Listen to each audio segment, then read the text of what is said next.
I just. Hello and welcome to DCP Live episode number 190, the episode where Pope Bear won't shut up so we can't start the show. We are late this episode because of Pope Bear. This is the only time we've ever been late ever. So pretty crazy. It's a historic one. I call bullshit on that. Oh. Well, you're entitled to your opinion. And your opinion's wrong, but it's okay. So, yeah.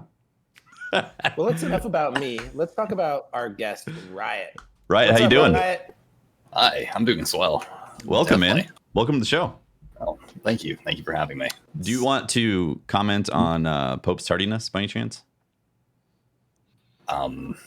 See, Tefty, you can't put a wedge between Riot and I. We go way back. I'm not trying to wedge anything, man. This man and I have been to the lighthouse together. That's a Multiple bond you times. can't break. Multiple times. On stadium. Why would I break a bond? I'm not trying to do that.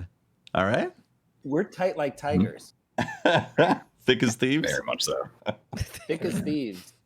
So That's great. if you're gonna try to get Riot to come down hard on Pope Bear, you can't. If you've been flawless several times with Pope Bear, what was the saltiest moment you've had with him playing? The saltiest moment. There was one time I definitely didn't get your revive. And it was definitely a safe revive. Ooh. It was probably my fault though. My ego kind of shined through a little bit. Pope, Okay, are so- you Good at holding back with Riot? Because this is not the Pope Bear we know from Trials. Let's be honest here. My connection was so poor that during the entire Trials card, I maybe got 6 kills. 6 kills. So- Oh the my god. entire Trials card. So Wow. if Riot didn't turn around to pick me up, it was probably for good reason. Well, this Probably is also I don't around. The better call. You're also playing was- on the that was- laptop monitor, right? Like the 13-inch Yeah. or something. Yeah, Yes, I was playing on a it's 13-inch incredible. MacBook Air. And it was hilarious. getting kills. And the best part about the whole Mhm. thing, was that I was doing amazing work. And there's people out there right now that are listening to this show that will bond to this. I was better dead than alive. So my job was to run at the other team, get killed, and then just do death call-outs. Reconnaissance? To your right, Yeah. they're jumping up. Oh yeah, they've got their shotgun out, but boom, boom, boom, call out. I was invaluable to our team. So to imply that I wasn't, You do Riot? talk a lot, Pope No, Bear, this is so true. I believe Paul does his talk a lot. call-outs. Yeah. Absolutely He'll talk I a do. lot, and he's good at call-outs. Who would have thought? I wasn't joking. He wouldn't shut up during the pre-show, and I was like, Pope, we have to get the show started. This is podcast content. In fact, JSniperton, can you confirm that Pope Bear wouldn't shut up during the pre-call? I can neither confirm or deny the fact. thank you. He Okay. knows who books guests for next month. Mhm. You may or may not have seen Jay on the show next month, depending on that answer. But it looks like he's probably going to be on the show next month. That's great. Well, Jay's here tonight as well. He's a co-host with us. So good times, good show all around. And thanks for joining us, guys. Jay is not Briar tonight. Briar, yeah, not Briar. Does mean that we get to treat Jay like a member of the podcast, which I believe means Yes. more bullying. How do you That's feel? right. How do you feel about being braised and slow cooked, Jay? I'm If you, Used to it?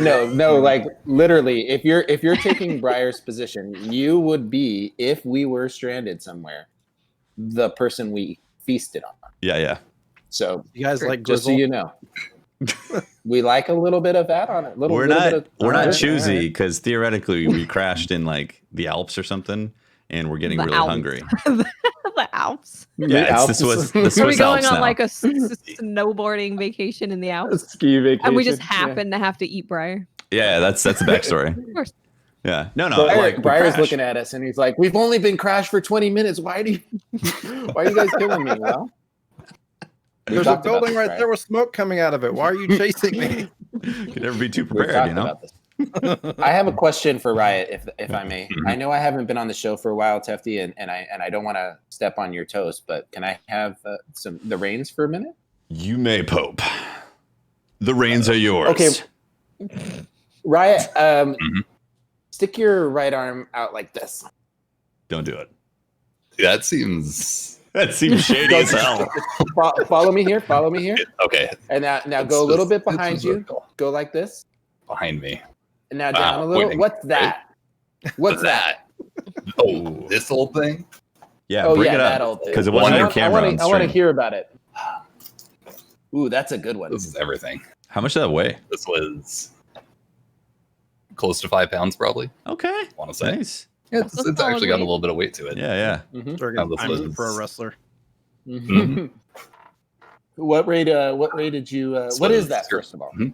So this What- is a world first raid belt awarded to our team for our world first completion of Scourge of the Past.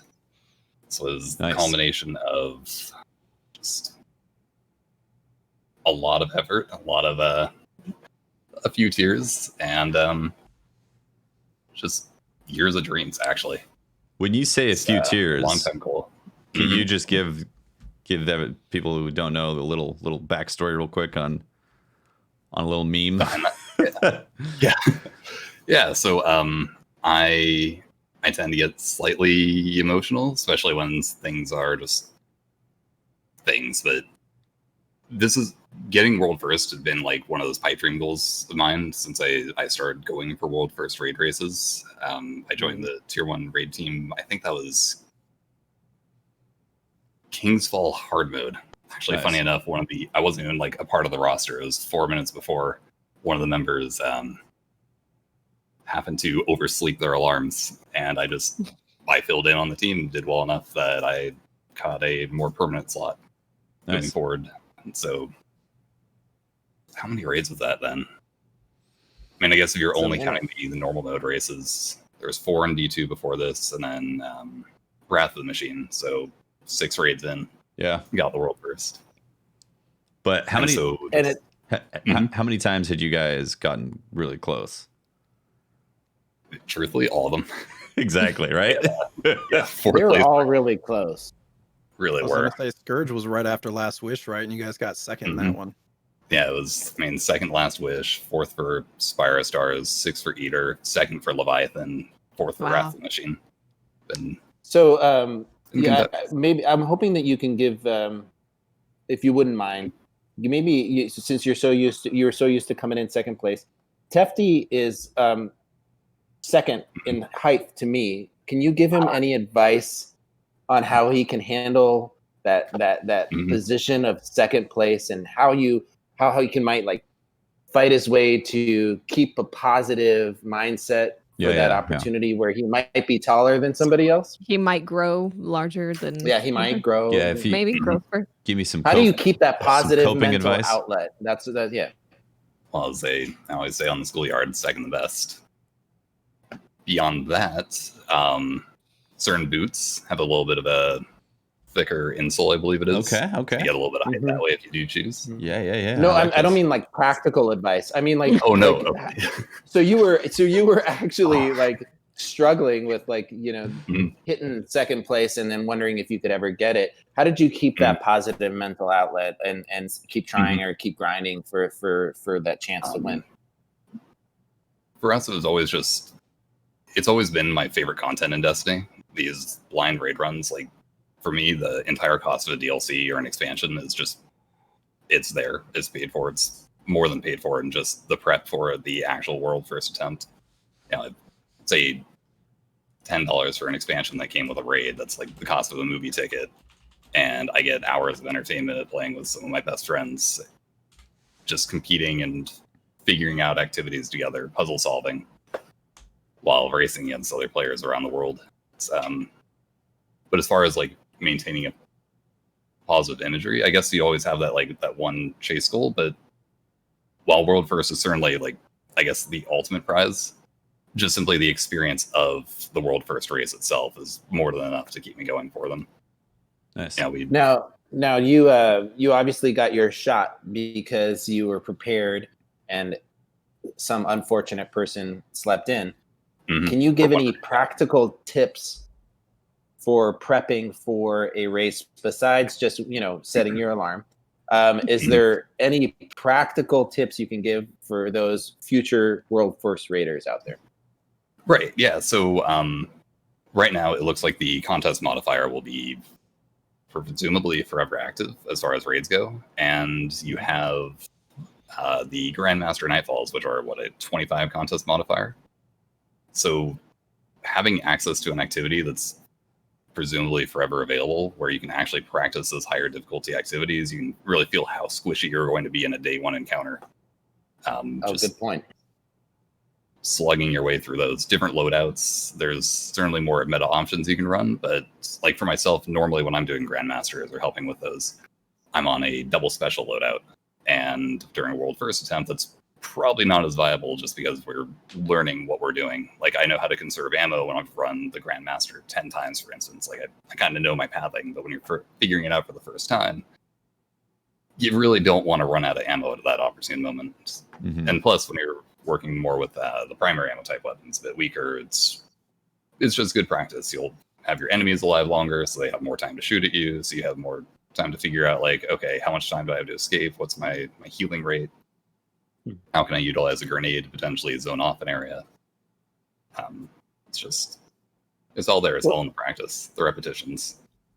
So you do a lot of practicing of PvE on stream.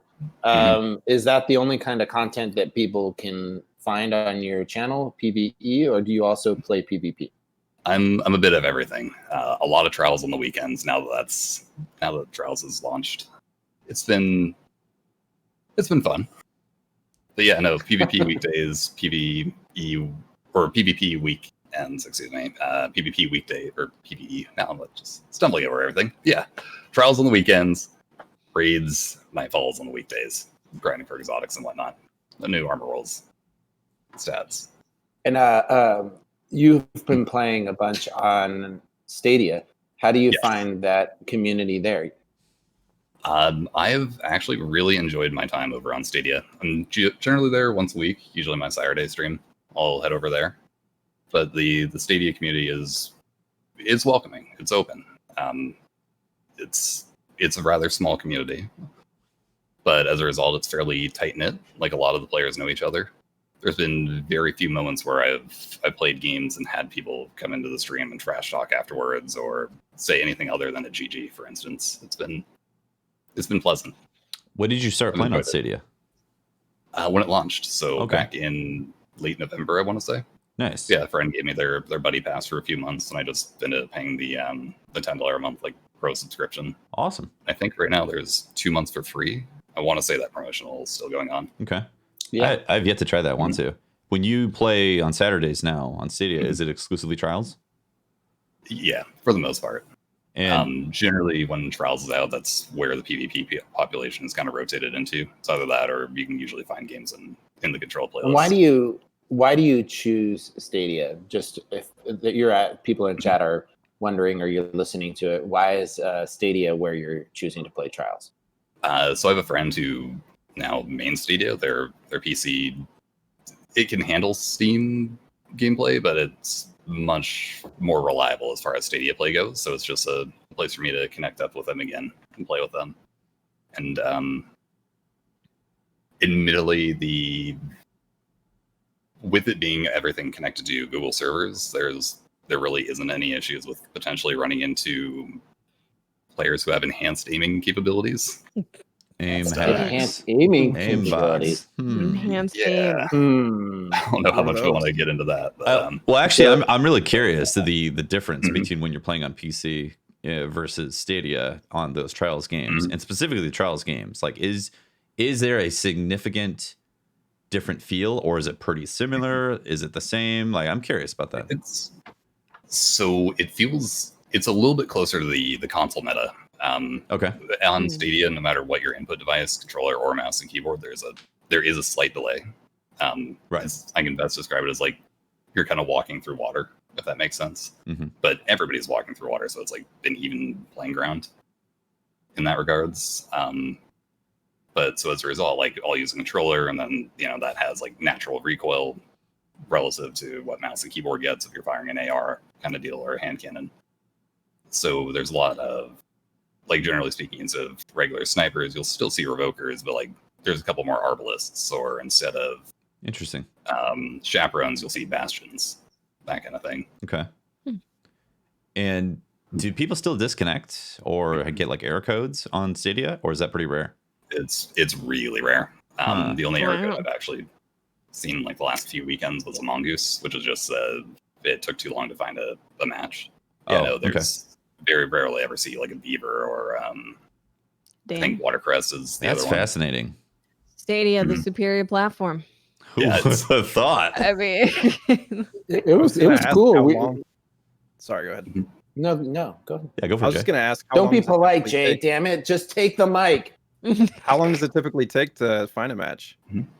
It's going to be dependent on what time you're searching in. So I'm West Coast of the US, anytime in my afternoon, early evenings, even up to like 11 p.m., you can find a game well within like a minute in trials specifically. But you're queuing in 2 a.m. to 4 a.m. It's pretty slowed down. Okay.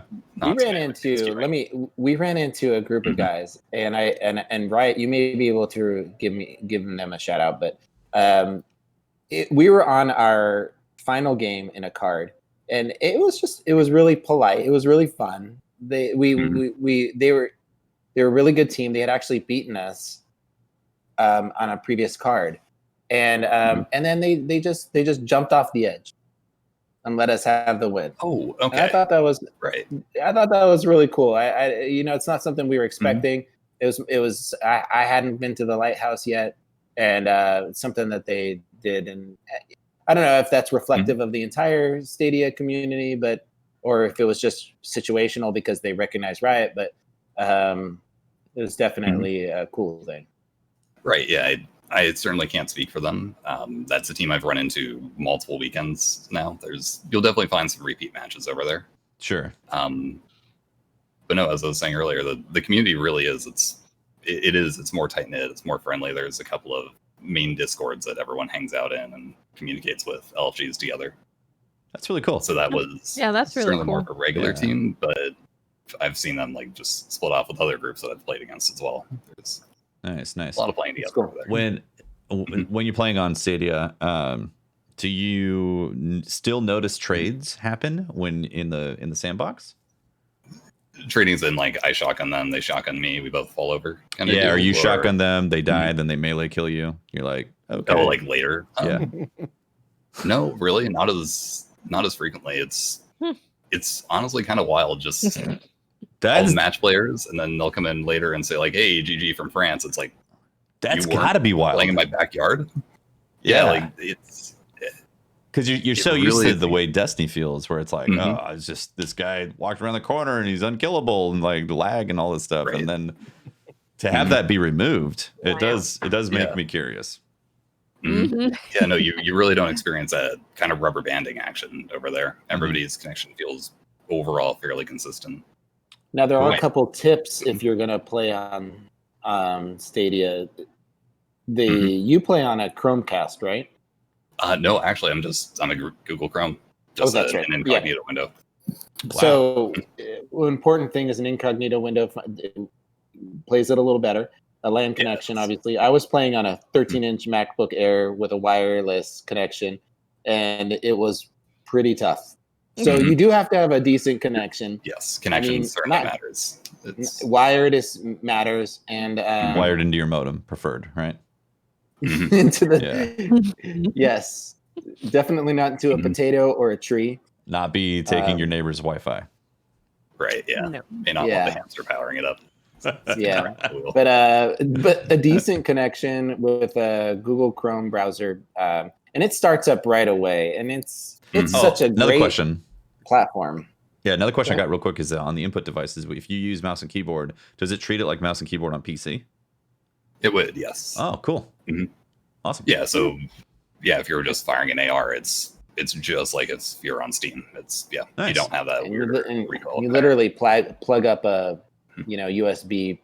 I plugged in the Scuf controller, use code DCP, and it was if you just plug it right in, it works no problem. That's you awesome. get that is cool.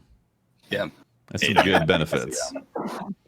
Mhm. I was gonna ask, what weapons are you finding to be better served on Stadia versus PC? So I have really been enjoying Vigilance Wing recently over there. I think Vigilance Wing has just been a solid pulse rifle just since I think it was season 3 when it received that initial buff to around the 1 second kill time or so. But it feels consistent. It has a good recoil pattern, especially in trials as the last player standing. I don't remember the name of the perk, unfortunately, but it gets so many benefits: better handling, better target acquisition, faster reload. It's just better stability as well, if I remember correctly. It's a solid weapon over there. Nice. And then Bastion. Oh my goodness. Bastion? Yeah, Bastion's great. if you want my kryptonite, it's Bastion on Stadia. I don't know how to Supers and handle it yet. whatnot, Yeah. Mm-hmm. Bastion on Stadia. Interesting. Tefty's like, huh. I'm definitely curious Welcome. because I'm like, people don't like lag. Okay, the cheaters, they don't exist. Man, Mm-hmm. It's fun. you can play against somebody in France and they're not going to be like ping ponging everywhere. It's great. Mm-hmm. Well, we appreciate you joining the show. We have a ton of stuff to talk about. The TWAB is thick. Yes. Thick twab. Extra. Yep. It is not. I'm so sorry. I tried to get amped for it, but it's just not. What's in it? It's a TWAB. It's a wait and see week. It's we're gonna It's a start wait and see talking week. about stuff Mhm. soon. Because I mean the season is in what, 12 days? The next season? So When you June when you need somebody to just write a bunch of words on a page and have it like fill up the page, they brought in Deej. So Deej wrote the TWAB this week. It's a bunch of words on a page, and it's great. It's got a lot I of love prose and poetry in Got there. a lot of like A lot of fluff, flowery stuff. flower, yeah. A lot of Mhm. Deejisms. The Deej potpourris into the twab. It's a this week at Bungie. It's a weekly Bungie update. Ah, But yeah, so what's going on? yeah, What's happening? lots of stuff. Let's lots of let's stuff look at like it. waiting. We're June waiting. 9th, the season's happening, and then we're waiting to hear something soon. But we do have a PSA though. Apparently, there's been reports of Guardians in the tower, staring up at the sun, Yes. waiting for the Almighty, trying to catch a glimpse of the Almighty. And it's while it's not written in the TWAB, we feel it's important to tell everybody that if you're in the tower, make sure to put your helmets on. Right. They've got a natural UV protection light. You're not going to go blind. We don't want everybody going into the tower with their helmet off. Forget to put that setting back on, then stare up at the sun and go blind. So, just a PSA there. Naturally. You know. Thanks, Pope. Naturally. Don't Yeah, you're welcome. I just want to. Your Don't want guardian anybody, retinas. You're right. I don't want anybody to complain and say that we don't care about our fellow guardians out there. Or their vision. Rasputin's full of power, apparently. He's full. He's gone full Rasputin. As we're ready, he's full Rasputin. Eclipsing our own sun is a stark reminder that the great threat approaches. Eyes up. See, that's why I want to counter what Deej is telling you. If you're going to go eyes up, make sure to put your helmet on. Okay. Thanks, Pope. All right. Thanks. You're welcome. That's all I got. Thanks, Dad. That's the problem. That's it, guys. That's kind of it, honestly. We just When was the know last- that something's gonna happen soon. That was the twab? That was it. Mhm. Whoa. Other My than- God. I'm full. Movie of the day. They did some. No, there's some other stuff. They recap. It was a week of recaps. They Okay. talked about what they were looking at for handling a link where you could find security and cheaters and what's going on. The season of of year 4 and just it was a recap week in case you wanted to know what's been said before, and you wanted a convenient place where you can find all the things that have They twabbed up. Said before. So All it's of the technic- twabs that were twabbing, you can find them in this twab. It Yeah. tells you where they're twabbing. it's technically a If thwab. If other thwabs were thwabbing, Yeah. and this twab is twabbing, it's a twabbing that creates some thwabbing. If the other ones were twabbing, this one is thwabbing. This one's really, really throbbing. I think that's what you meant. Yes. Yeah. But actually, so we looked at this twab and we're like, there's nothing in there. But I know Yeah. Jay thinks that there are secret, hidden, special messages. Let's get to speculating. Let's hear it, Jay. Let's Well, go. okay. So Put your first, spin foil on. the question is, does anybody know when the last time that we had to wait till like the actual DLC release or the season release till we got like kind of a trailer or anything like that? Because normally we have trailers like 2-3 weeks before the season happens.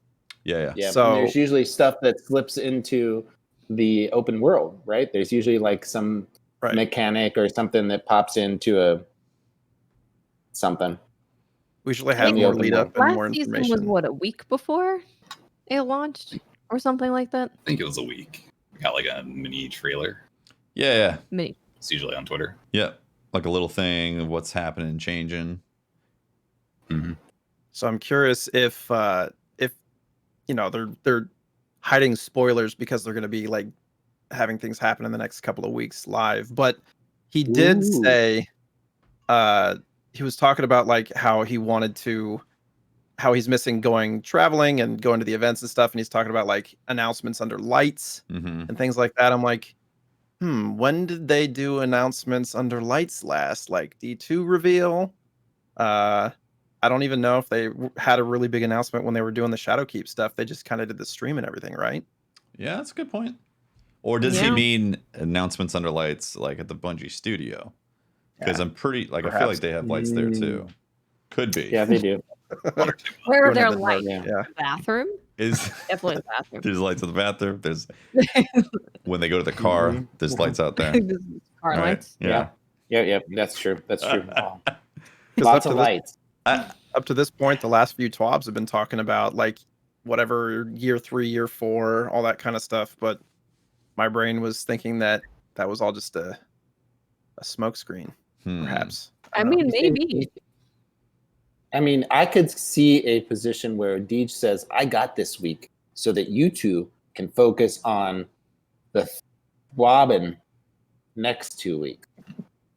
Mm-hmm. You mean the twab? Mm-hmm.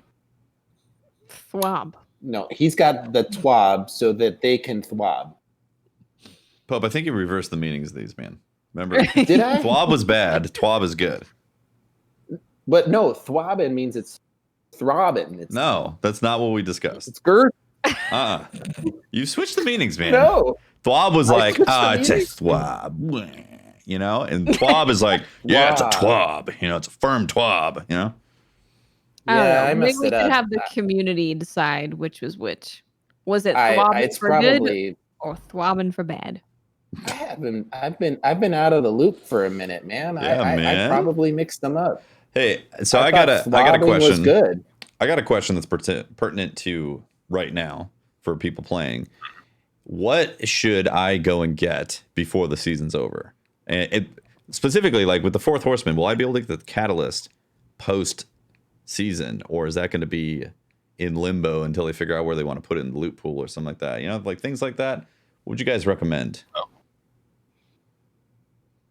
I didn't even think about the Fourth Horseman catalyst because it's bunker activities, right? Right? Like strictly bunker activities, and those are going away.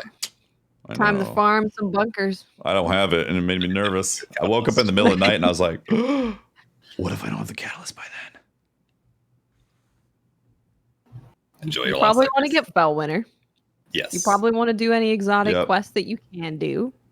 And Mhm. then there was a list of guns that are going to be in the loot pool next season. So probably anything that's not in that list, which was a pretty short list. It wasn't Mm. super long. And of course, Seraph weapons. Seraph weapon. Yeah, what's the go-to Seraph weapon? Mhm. I feel like people have been Hmm. enjoying the shotguns and the machine gun. Yeah, machine Yeah. gun. Yeah. Mhm. I got If a you get a really decent roll on 'em. beautiful shotgun. the Vorpal weapon. Okay. All right. But Any mods and stuff? as much as Warmind Cell mods. You want to get those? Yeah. we're gonna have access, they're not gonna go away. You know, you unlock them and you're gonna be able to use them in season 11. Yep. Mhm. You'll have, I think, a full year with those mods, I want to say. Mhm. True. Yeah. I'm gonna be excited to find out what the combination of those mods from different seasons are gonna look like. People are gonna be able to create some pretty ridiculous builds off of those when they're all active. Mm-hmm. When you have to pick and choose, though. Hmm. Mhm.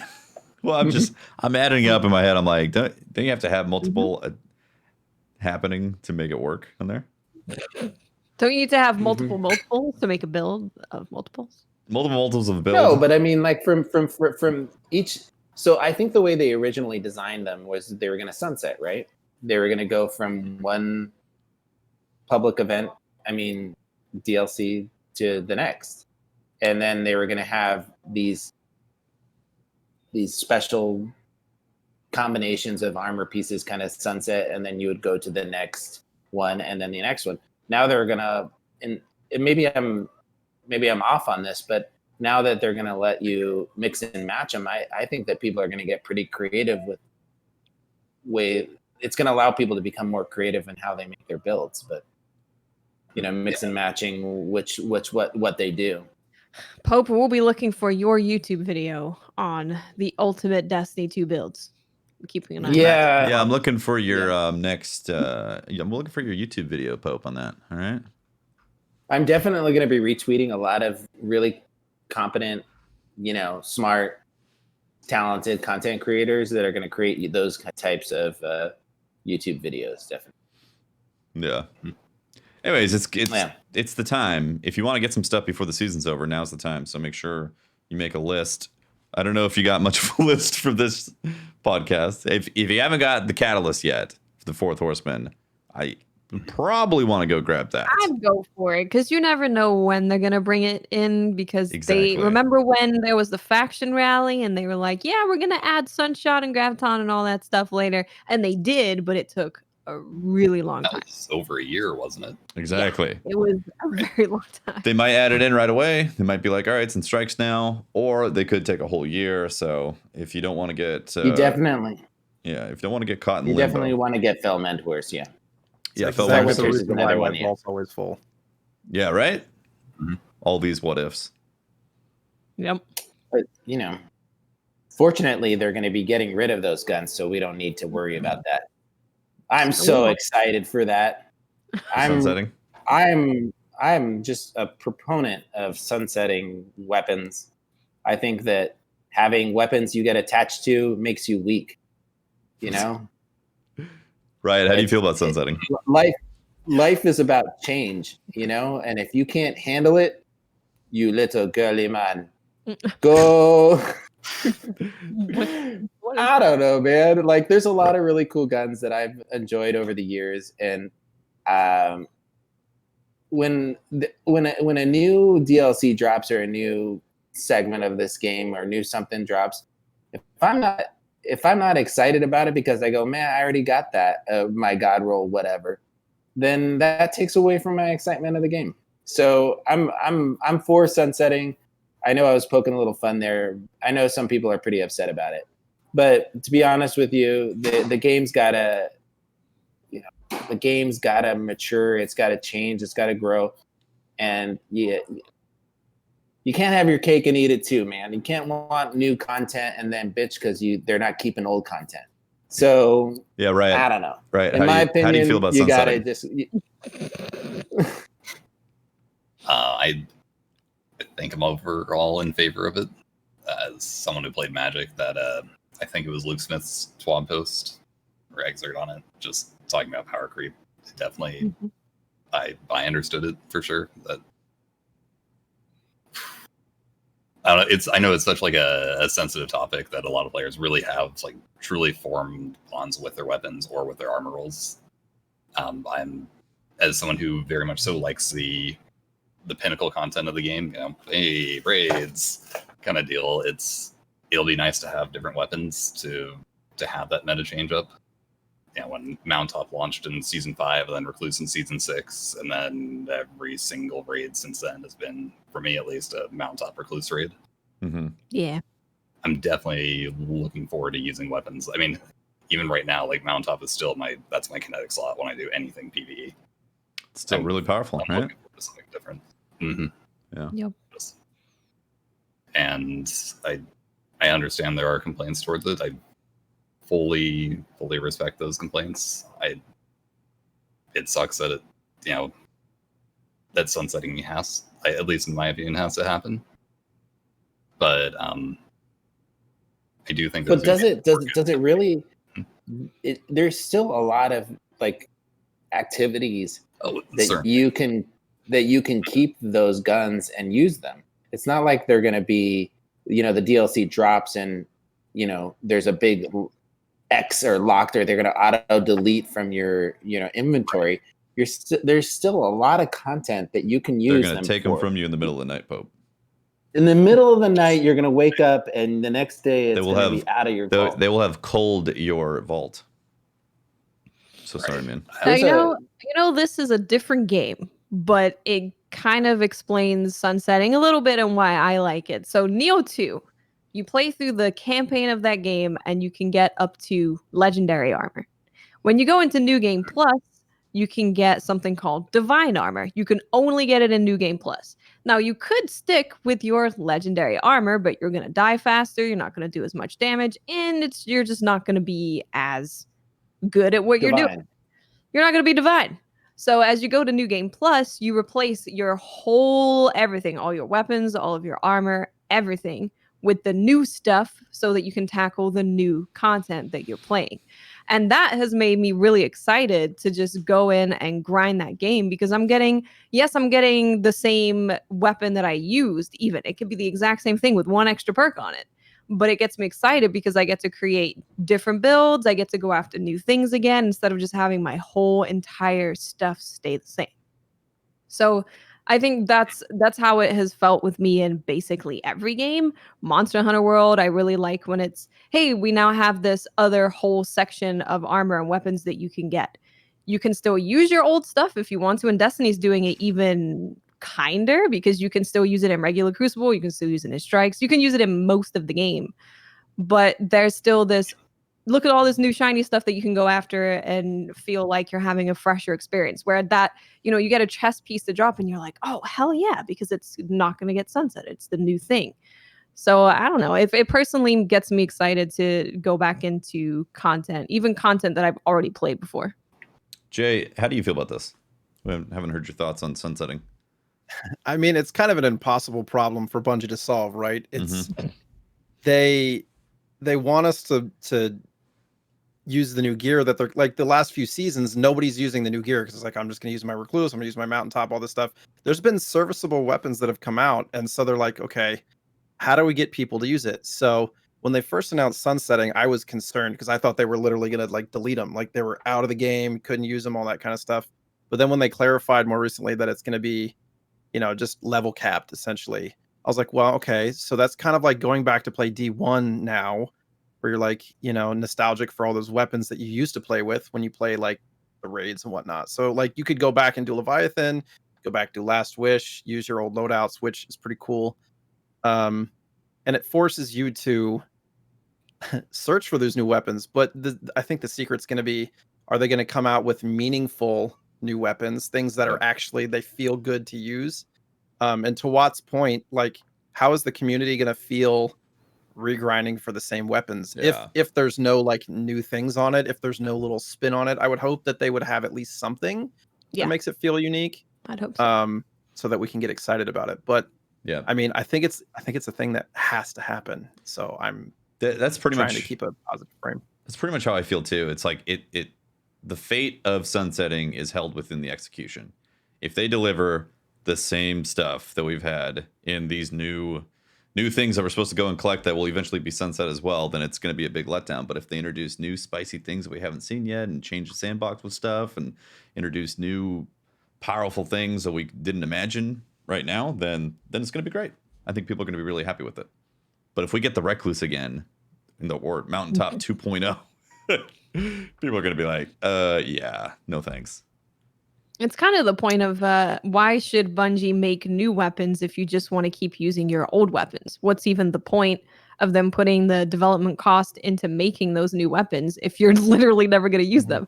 They could put it into creating something else.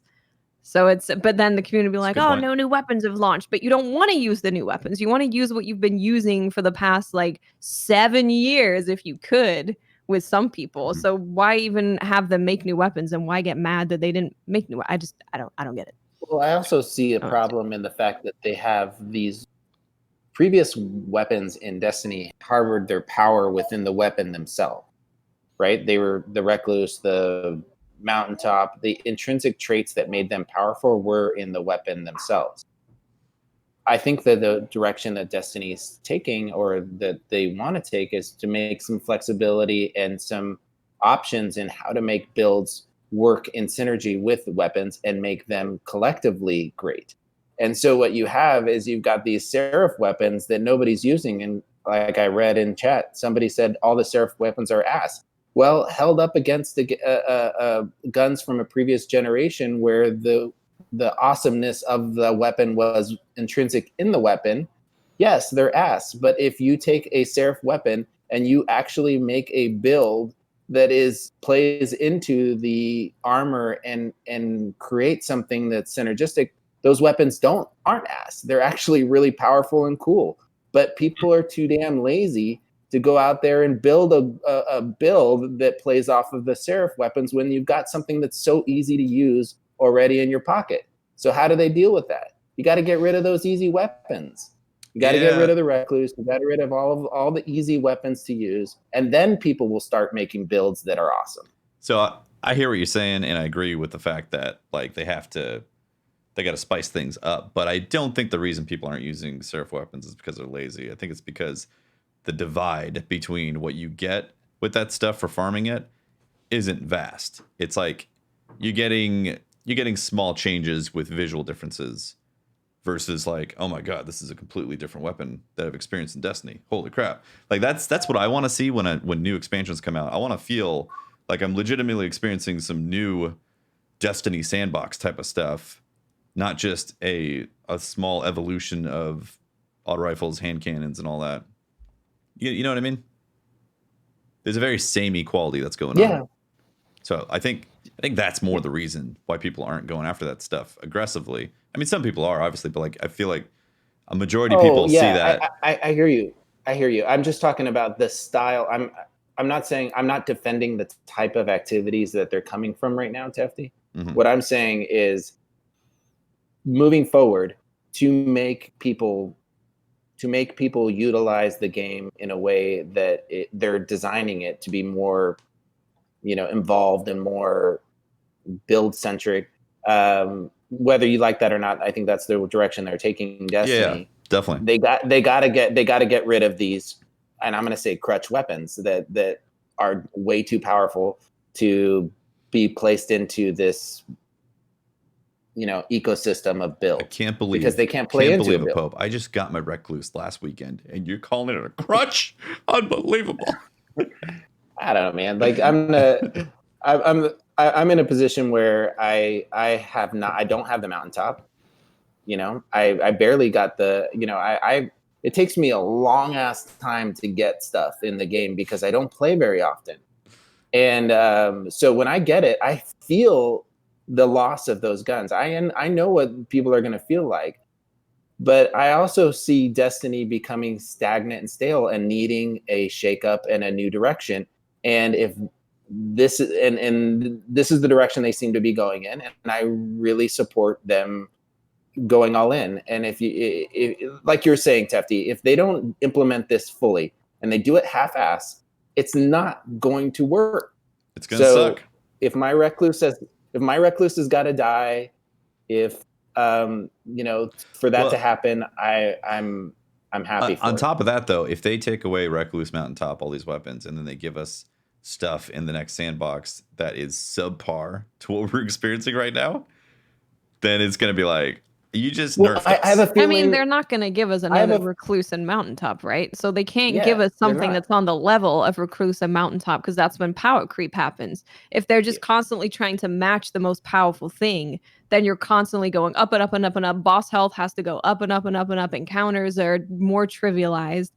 Power But- creep, I know people are like, I want to be powerful, but power creep is genuinely a really bad thing for video games. But what I'm saying though is that if right now is where we're at, and they're going to cut down all those weapons that bring us up to that point, and they don't bring us back up to that point with the next sandbox of goodies to choose from, then it's going to feel like they just nerfed us across the board.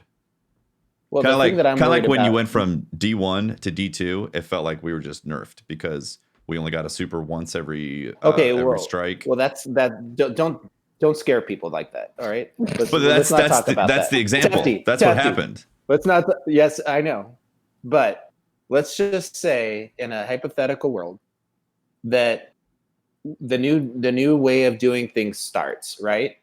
And they want us to make builds and become powerful that way.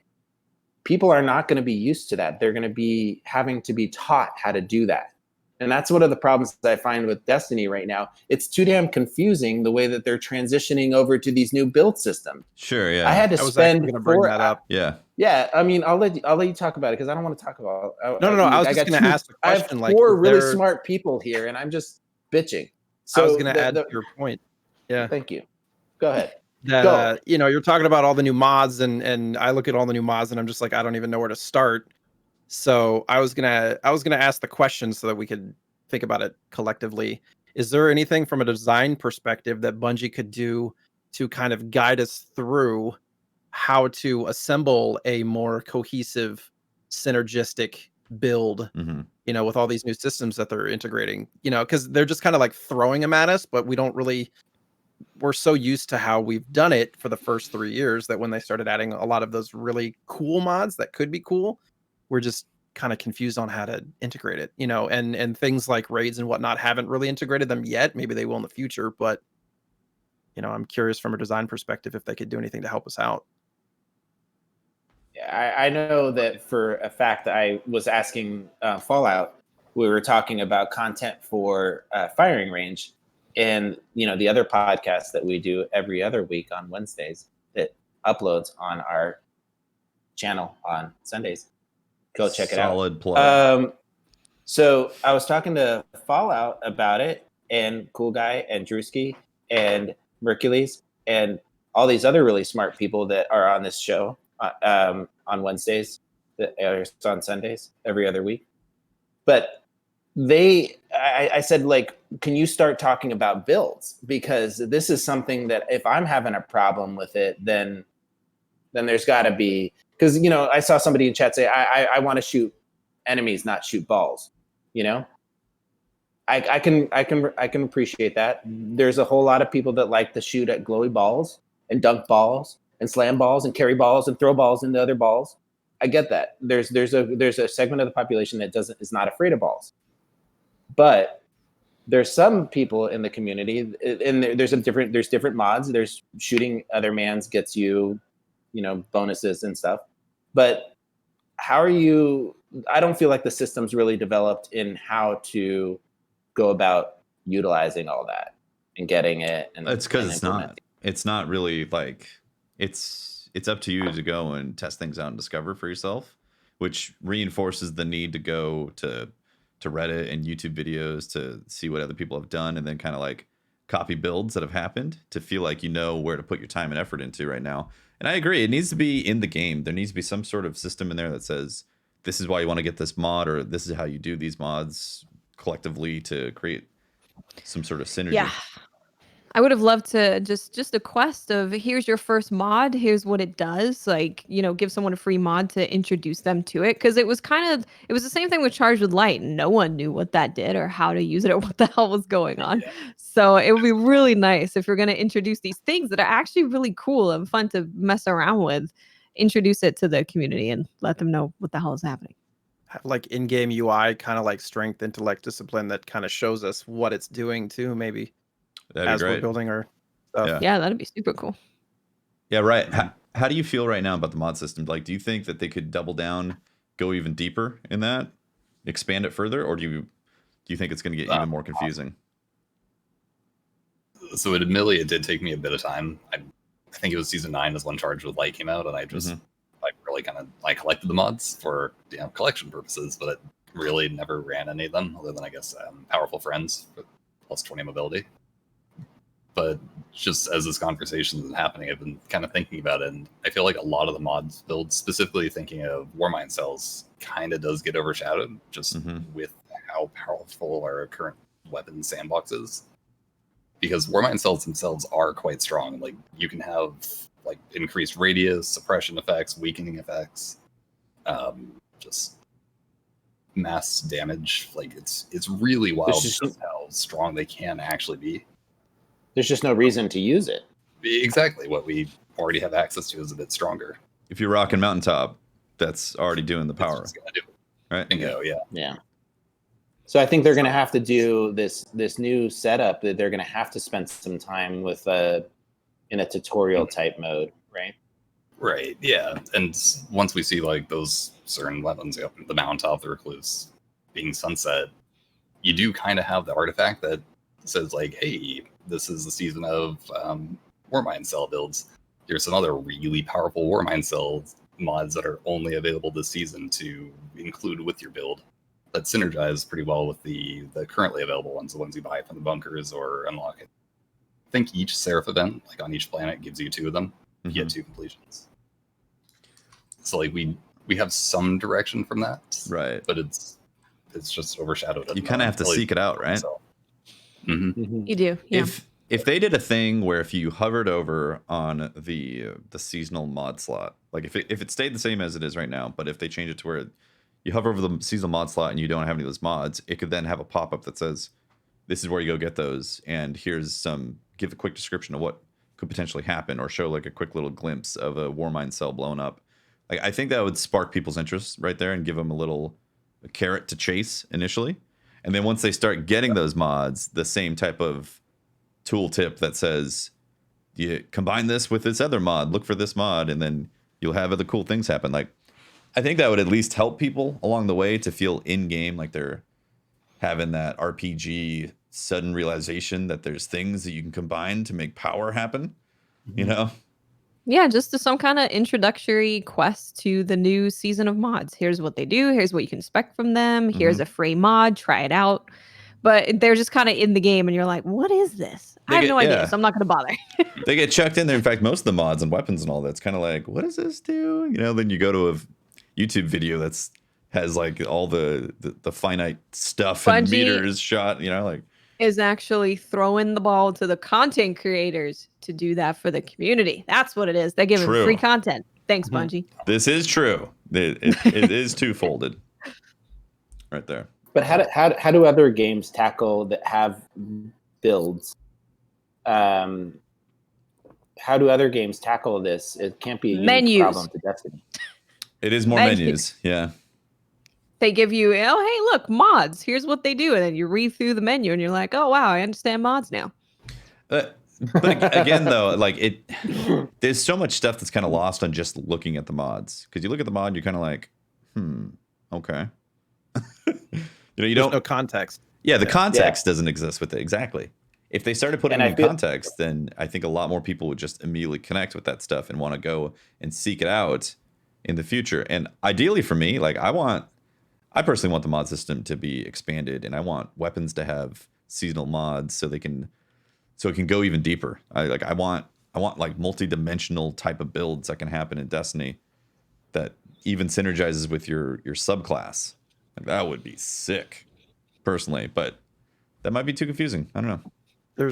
I feel like other games have more definitive like builds that you're working towards, you know, with mods and stuff. And for us, it's kind of wide open, but intrinsically there's like, you know, we have the support builds, we have the DPS builds, we have that stuff, but it's just kind of fuzzy. Yeah. I feel like they're trying to do it, but it's just, you never really know exactly what to plug in where to make that build like efficient.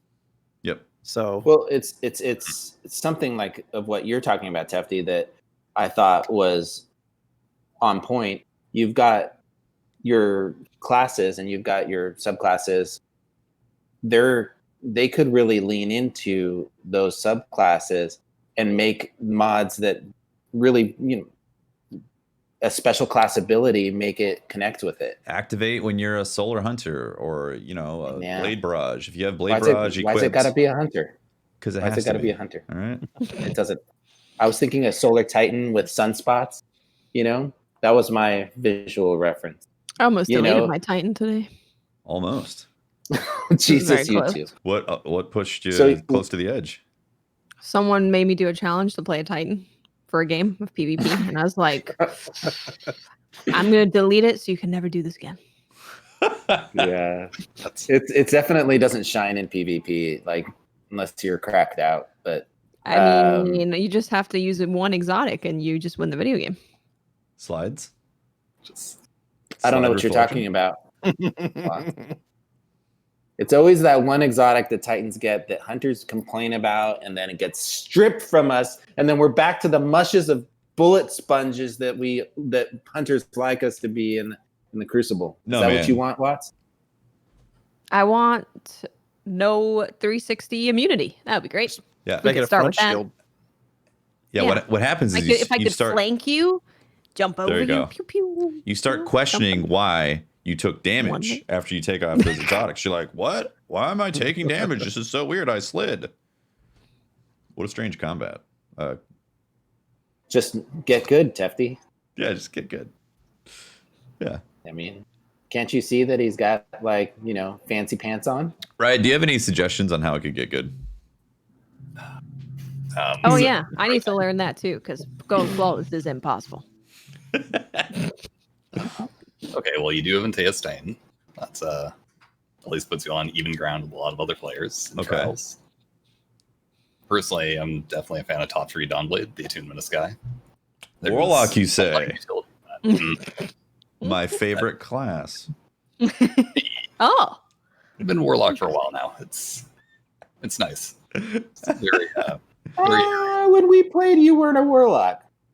True. On Stadia, yeah. You were sliding with a shotgun. You didn't know. Oh, was Riot like, ooh, we have Pope Bear, so I'm gonna need the pants for this run. Maybe. You're gonna have to put on the pants for this run. Oh, we gotta put on the pants. He's like, it's like 1v3. He's like, don't worry, and he just runs at him. On Stadia, I might play Bottom Tree Striker with Antaeus Warroads with double pump action with 100 intellect, but it's dear Lord. Going full Titan on that. Desperate times, right? Yeah. Desperate measures. They're gonna make friends. I'm calling you out on that one. He's like, I'm a Warlock. No, you weren't. Very fair. True. When I'm on Steam, I'm a Warlock. Mostly. Mostly. Mm-hmm. No, just class of the game on PC. Yeah. It's good mobility. It's airborne accuracy. It has a ranged melee. Rock Arn's downloads for the heal on any melee kill, charged or uncharged. It has a lot going for it. A decent super. So I was flipping through Twitter the other day, and I came across a snipe of yours from a Warlock. Your top tree Dawnblade. Can you tell us about that shot and how you discovered that angle? Right. So I've known about that spot's existence fairly early on into the game, but we never really had like true airborne accuracy. And in the first year, sniper rifles were power weapons. Like anything with a one shot was a power weapon. So like you never really had that opportunity, I guess, to take that shot. But with the introduction of, I believe it's the Heat Rises perk, you consume your grenade on Top Tree Warlock, you get to just float in midair. You have perfect in-air accuracy. Now we spawn with special weapons with ammo, so there's ample opportunity to be able to take those shots. But so paint the picture. Paint the picture. Was the situation? These guys were they were what team? You had a team that was 3-peaking. What does that mean? So 3 would be breaking the first-person perspective in our first-person shooter and either emoting or pulling out sword hilts and being able to pull your character's camera back, seeing yourself in the third person, you could run into a wall and see beyond the wall because that's what your camera angle is able to see. Being able to see information that you would not otherwise be afforded if you had your regular weapons out. Okay. This was certainly a team utilizing it, and being able to have them having that information of when I make the peek with my sniper rifle, and then they're able to see exactly where I'm at without me being able to see exactly where they're at. Yeah. I needed a means of breaking that combat up, and based on the previous. What map were you, what map were you on? So this was just the previous Trials map, Dead Cliffs. I had been floating around the final objective zone, the platform with a crate, and there's kind of the yellowish generator. And if you float in that area, you can actually kind of see through the middle of the map. You're not able to run through there, but there's the clear sight line over to the outside of B where I just call it pipes. Because there's a structure with a bunch of pipes there, and sure enough, there's a player just sitting there in an emote, just waiting around the corner to be able to see us. That's crazy. And, I never knew you could shoot through that. Mm-hmm. It was a beautiful snipe, one that I envy people that do this in game. I mean, I watch people that have a high PvP acumen, just a 200 IQ, and watch them walk into a situation knowing exactly what they're going to do and pull off something like that. It's always impressive. It's one of the things that I love about watching streamers and professional video game players play. It's something that I would in game I would be too nervous to. I would try it and fail 1,000 times, but it's really cool to watch somebody do it and pull it off. Kudos to you, sir. Were you on Stadia when you did that? That was on Steam. That was on Steam. That person definitely called you a cheater when that happened. Jumping through the wall. Would not. Jump to the other side of the map. You must get Their reported a fault lot. for slowing the game down. Slow the game down. You got to find a way to get in there. Exactly. Great parody. But if you spend Watts, what I love about watching Riot play and on his channel is that he tends to buck the status quo, and you like to try a lot of weird stuff, right? Absolutely. What's your favorite like off meta thing to do right now? Oh geez. Had to go down to one. Okay, so on Vostok, the C objective point, if you're looking out just into like the out of bounds zone, there's actually like a really weird metal structure that you're able to jump up onto, and it's just a soft kill zone, just the 4 seconds turn back. But if you float on top of it, you can get there on, I think it's all 3 of them, pretty easy on Titan and Warlock without having to do anything too fancy. And if you just simply jump on it, you're inbounds somehow. And so, especially on a Warlock, you can eat a grenade and just float there, and you're just way outside of what would probably be considered the means of play. You can shoot players, they can shoot you, but it's admittedly pretty fun being up there with a scout rifle and like actually operating at scout rifle range and picking people off, because a lot of my lobbies are a ton of hand cannons, a ton of ARs, a fair number of shotguns or snipers. But having the high ground, having the distance, being far enough away that you're not a radar ping anymore. That's funny. It's just enjoyable. I always love learning like new loadouts, new ways of making the game fun and interesting. So I wanted to make sure to take a moment to bring up that snipe. But if you haven't checked it out, Riot's Twitter channel, I think I retweeted it. So if you can go check it out. It's definitely one that leaves your mouth, open, and for sure that other team, reported you for cheating. Yeah. Definitely. 100%. The best compliment. 100%. Absolutely. When I saw that, I was actually surprised that Bungie left that in for people to snipe through. I was like, wow, I guess that was intentional. There's some spots. There's one on Widow's Court too, where if they're sitting up top, you can go through a little space, little peekaboo, and get them if they're camping up there. Yeah. That's funny. Great. Interesting. Pretty much every game has just something unique about it. I spend an exorbitant amount of time in just private matches going around trying to find them. Nice. It's It's good. Mm. It's enjoyable. Yeah, so do I. But I don't like to. That's what Postman's I don't doing. like to you know. Once I find one, I don't like to really tell people about it because I don't want too many people to know my secrets. So I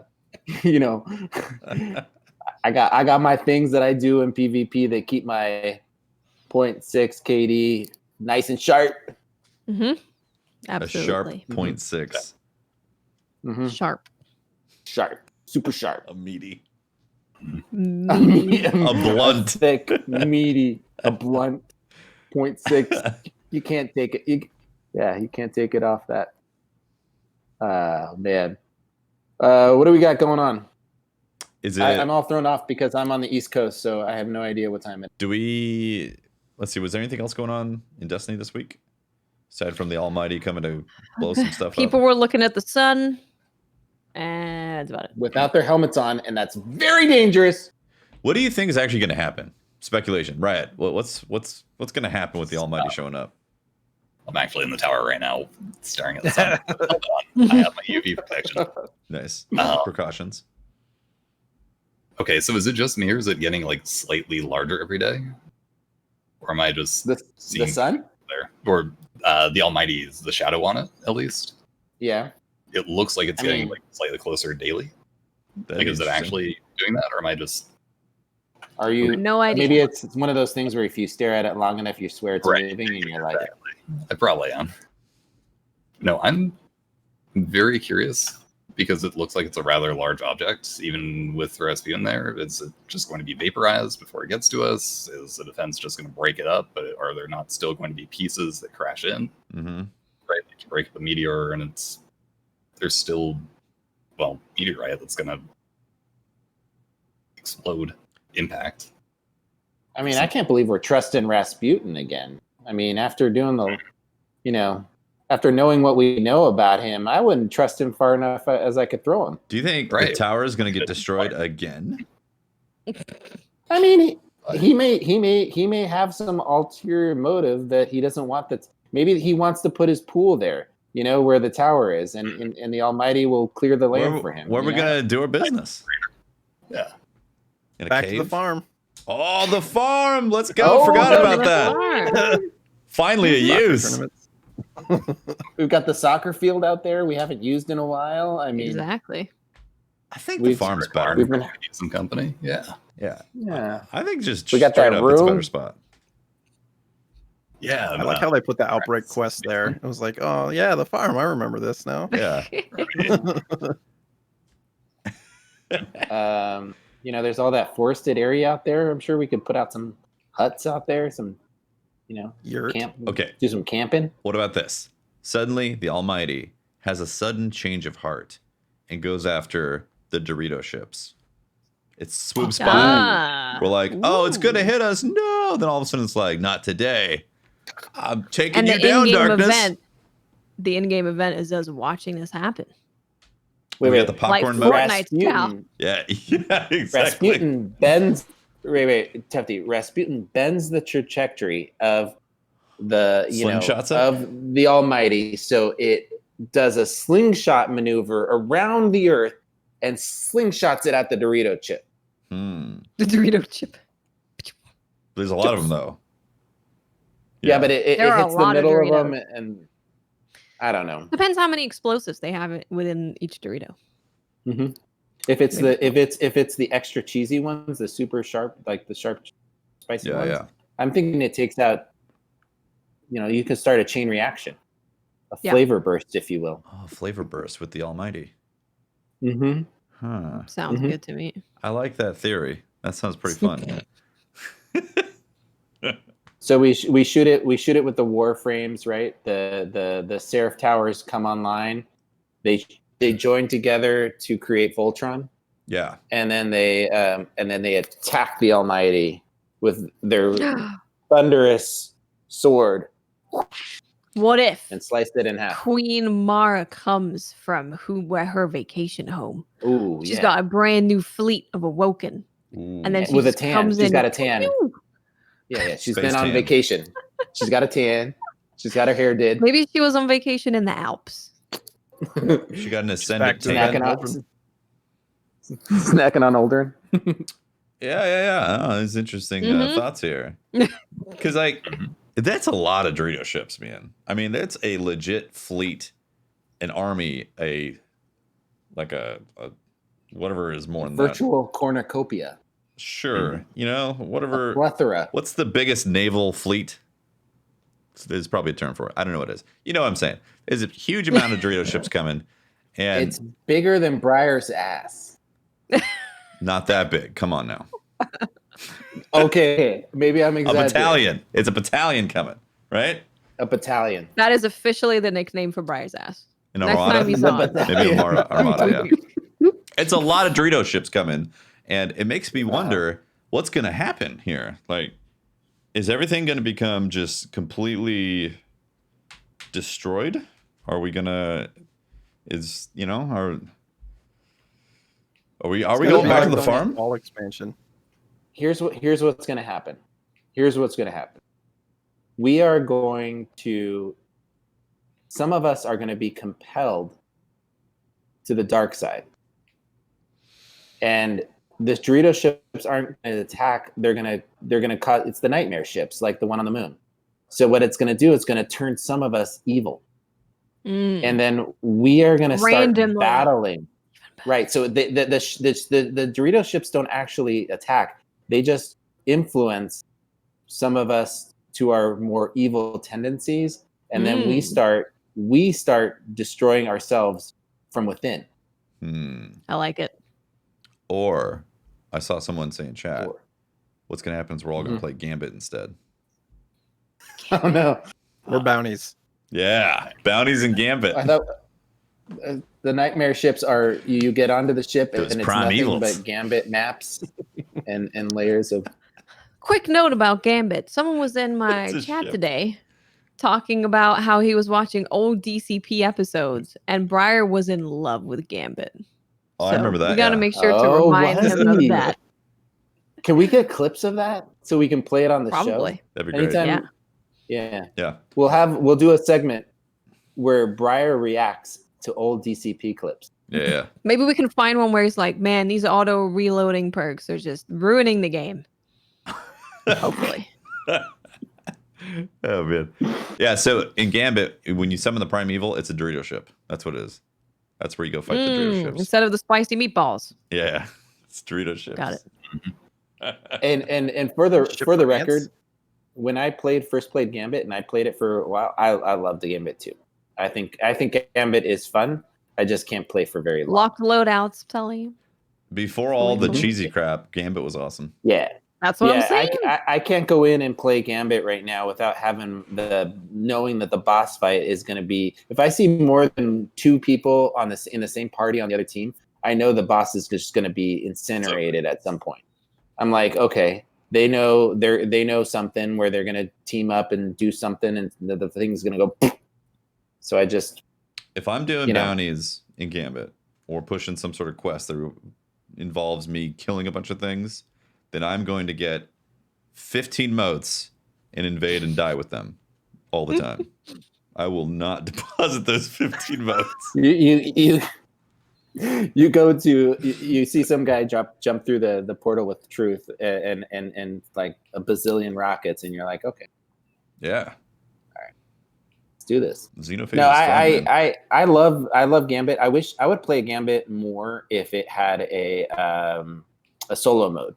Like although how frustrating that would be having the randoms that you can't talk to. I don't know. Like me? Never mind. Like me? Just But get everyone will be a 15. random that you can't talk to. So I it'll be know great. Guaranteed I'm getting Yeah, that's reported when I play Gambit because I am not playing the objective at all. Sabotage. Yeah, I don't know, man. I've always been a fan of like a solo team playlist. I love that because when I jump on, sometimes I only got like a half an hour to play, and I don't have time to wait around for Watts to become available or Tefty to You don't want me on the finish team. his thing. No, I don't want to play with Tefty. I want to wait for Watts, but then I don't have time to wait for Watts because I only got 45 minutes to play. So but But then I'm forced to play with Tefty, and then I have a horrible time, and then I throw my controller through a wall, and then I get off. You broke your controller again, Unfortunate Pope. series of events. Damn, that's unfortunate, man. Yeah, I mean, we are seriously fortunate. I am seriously fortunate that we have a Scuf sponsorship because I You chew through them. just chuck those things. Should What's we do that code again? Should we do Twitter questions? Yeah, let's do them. Do we? I have. I don't have Twitter. You don't have it? I don't own Twitter. I don't have a Oh, dude. subscription to Twitter, so I don't do Twitter anymore. sorry about that, guys. I had to give up. My wife said she'd leave me if I didn't. Over your Twitter usage? Apparently, I was on Twitter a lot. I don't know. Checks out. I believe it, Pope. I have to So- find the thread. I've been having. You know how some people like sneak. You know, if they said they'll quit cigarettes. You know, and they go and they sneak cigarettes in the. You know, they'll go. Oh, I'm gonna go take the dog for a walk, or whatever. I sneak Twitter. So You have Uma, to do that when you're a parent. there you go. Uma Parth says, "How surprised were you when DMG retweeted that particular clip last weekend of Trials of Osiris on Dead Cliffs, the snipe through the grate? How surprised?" I was very confused at first because I figured, hey, this is a fun clip for a going live tweet, and then notification after notification was like, okay, why, what's happening? It's a good snipe, but something's amiss here. My phone is just, it felt like it was just like set to buzz kind of thing. Nice. And sure enough, go through notifications like, oh my goodness, this got a retweet there. That's really cool. Yeah, it was awesome. Yeah, like 100,000 views or something by the morning, and it was pretty wild. Nice. Like rivals, I think only one other tweet I've had. I mean, it's a saucy clip. Mhm. It's a very good clip. Yeah. I mean, it's all right. I do that shit every week, but I for know some you do. people, I guess Pope's it's pretty a cool. profesh. I mean, It made me feel good, definitely getting the clip specifically. Let's see. I know it's your regular thing though, Pope. Pope's everyday setting. Yeah. Getting saucy. I mean that's me. That's me when I grab my controller. You know, it's just nonstop like that. Mhm. So I haven't read through these. Yeah, Watson, you have one? Me neither. I have one, yes. Okay, yeah. One from One Rover. Are weekly TWABs necessary? Would a fortnightly/monthly TWAB be better for when there is very little to say, especially when so much important information is put on Twitter instead, e.g. the lie quest is now fixed? What do you guys think? Because today was not full of juicy info. Well, I like the fact that they do community stuff like movie of the week and all that. I wouldn't want to see that go away. Yeah, that's Mhm. that's my thing too. I like that we know for sure that every week there is a time where Bungie's going to talk to us. Yeah. Because we know that Bungie's done a lot of like, and they talk to us a lot and there's a lot of back and forth and it's awesome, it's great. And then they kind of go quiet. Whereas this is a way of every week they talk to us. Right. And the community stuff, of course, is awesome. But it's nice We- having them I think definitely talk I think to us. we make fun of the TWAB or THWAB or whatever, but ultimately it's good to continue those community connection points. On Yeah. weeks that there's not a whole lot, I'd like to see like the community focus, and I like to see the movie of the week, and I'd also like to see them bring back on days that they know they're not going to have a lot of content. I really miss the Breaking In series that they used to do with. They do some of that still here and there, but bringing it into a TWAB where they interview a Bungie employee and their how they got the job at Bungie. Those were always interesting to me. So the TWAB doesn't always have to be groundbreaking, Strictly game breaking news. Yeah, but it could give us stuff. Sparty Cool. in chat brings up a good point too, that not everybody browses Twitter or even has it or even thinks to True. look at Twitter for news. So I don't have Twitter. Some people have wives who don't let them be on Twitter because they're addicted. Yeah, exactly. I mean, I don't even know what Twitter is, right? Exactly.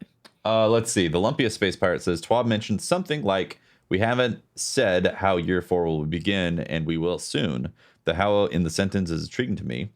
Think they are hinting at something crazy kicking off year 4, or is it just and accidental phrasing. What was the phrasing? We haven't said how year 4 will begin, and we will soon. I don't think it would be an accidental phrasing.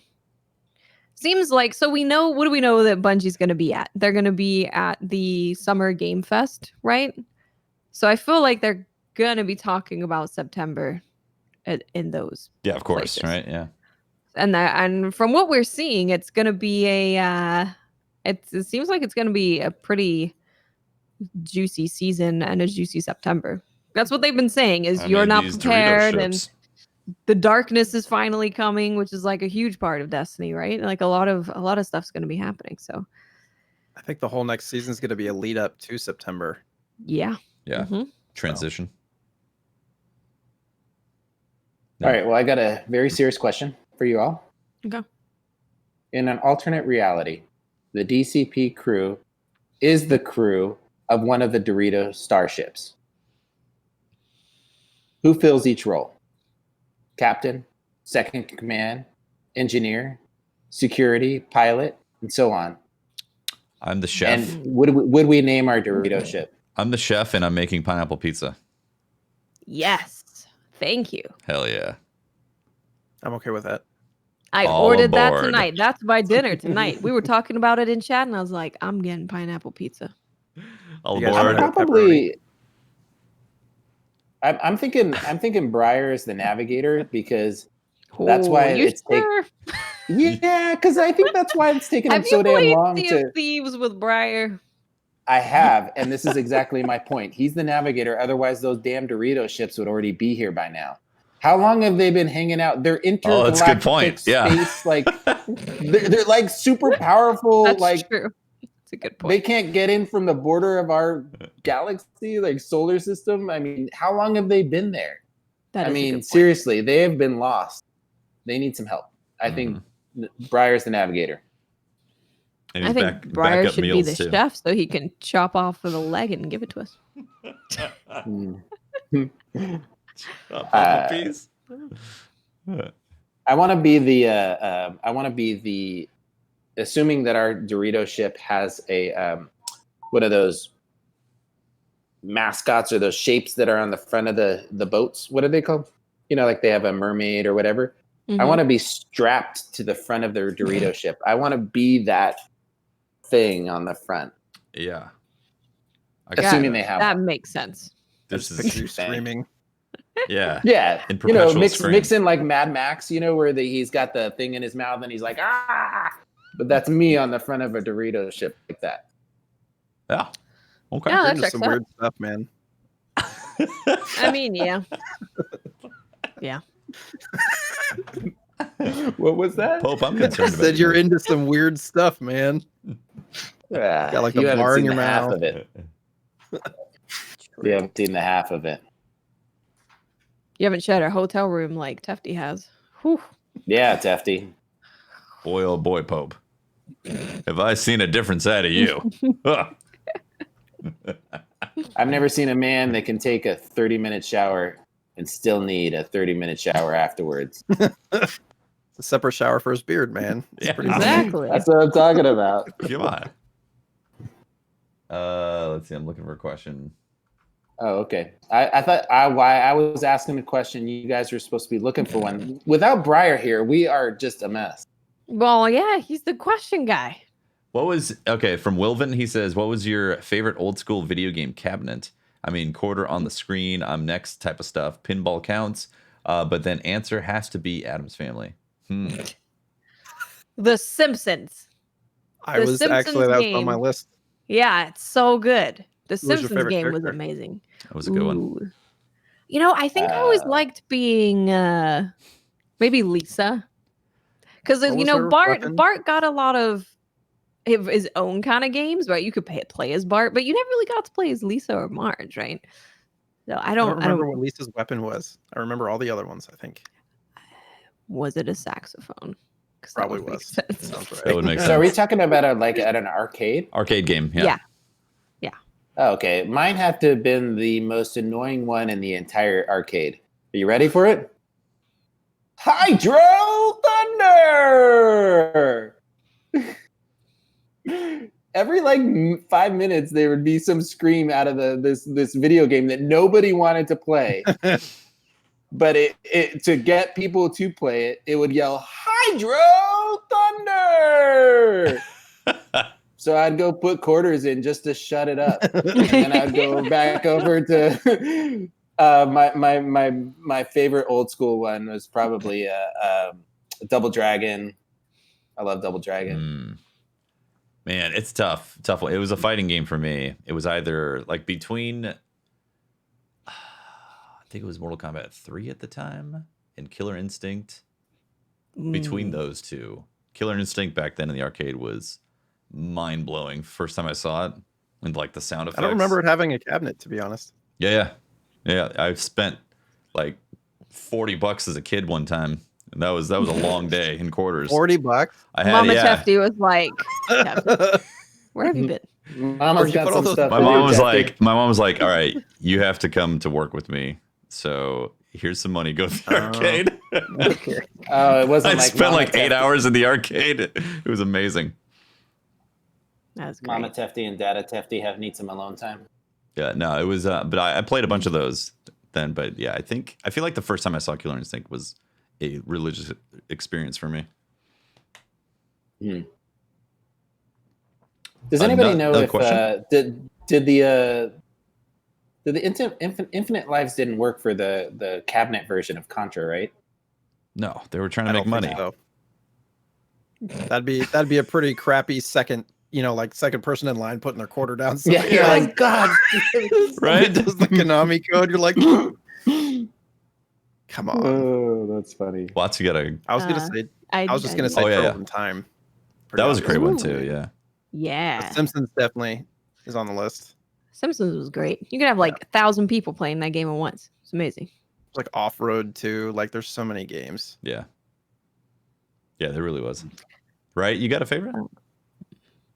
I think it might count. It was Gauntlet Legends. Definitely. Don't remember if it was like Dark Legacy or what the other half of the name was, but anytime I was at an arcade, I was on that game. Then it eventually launched on the Nintendo GameCube. Still have the disc. Nice. That would have been Dark Legacy. It was the other Dark one was Legacy. N64. Yeah. Yeah, I love that game. Probably the first thing I ever actually like.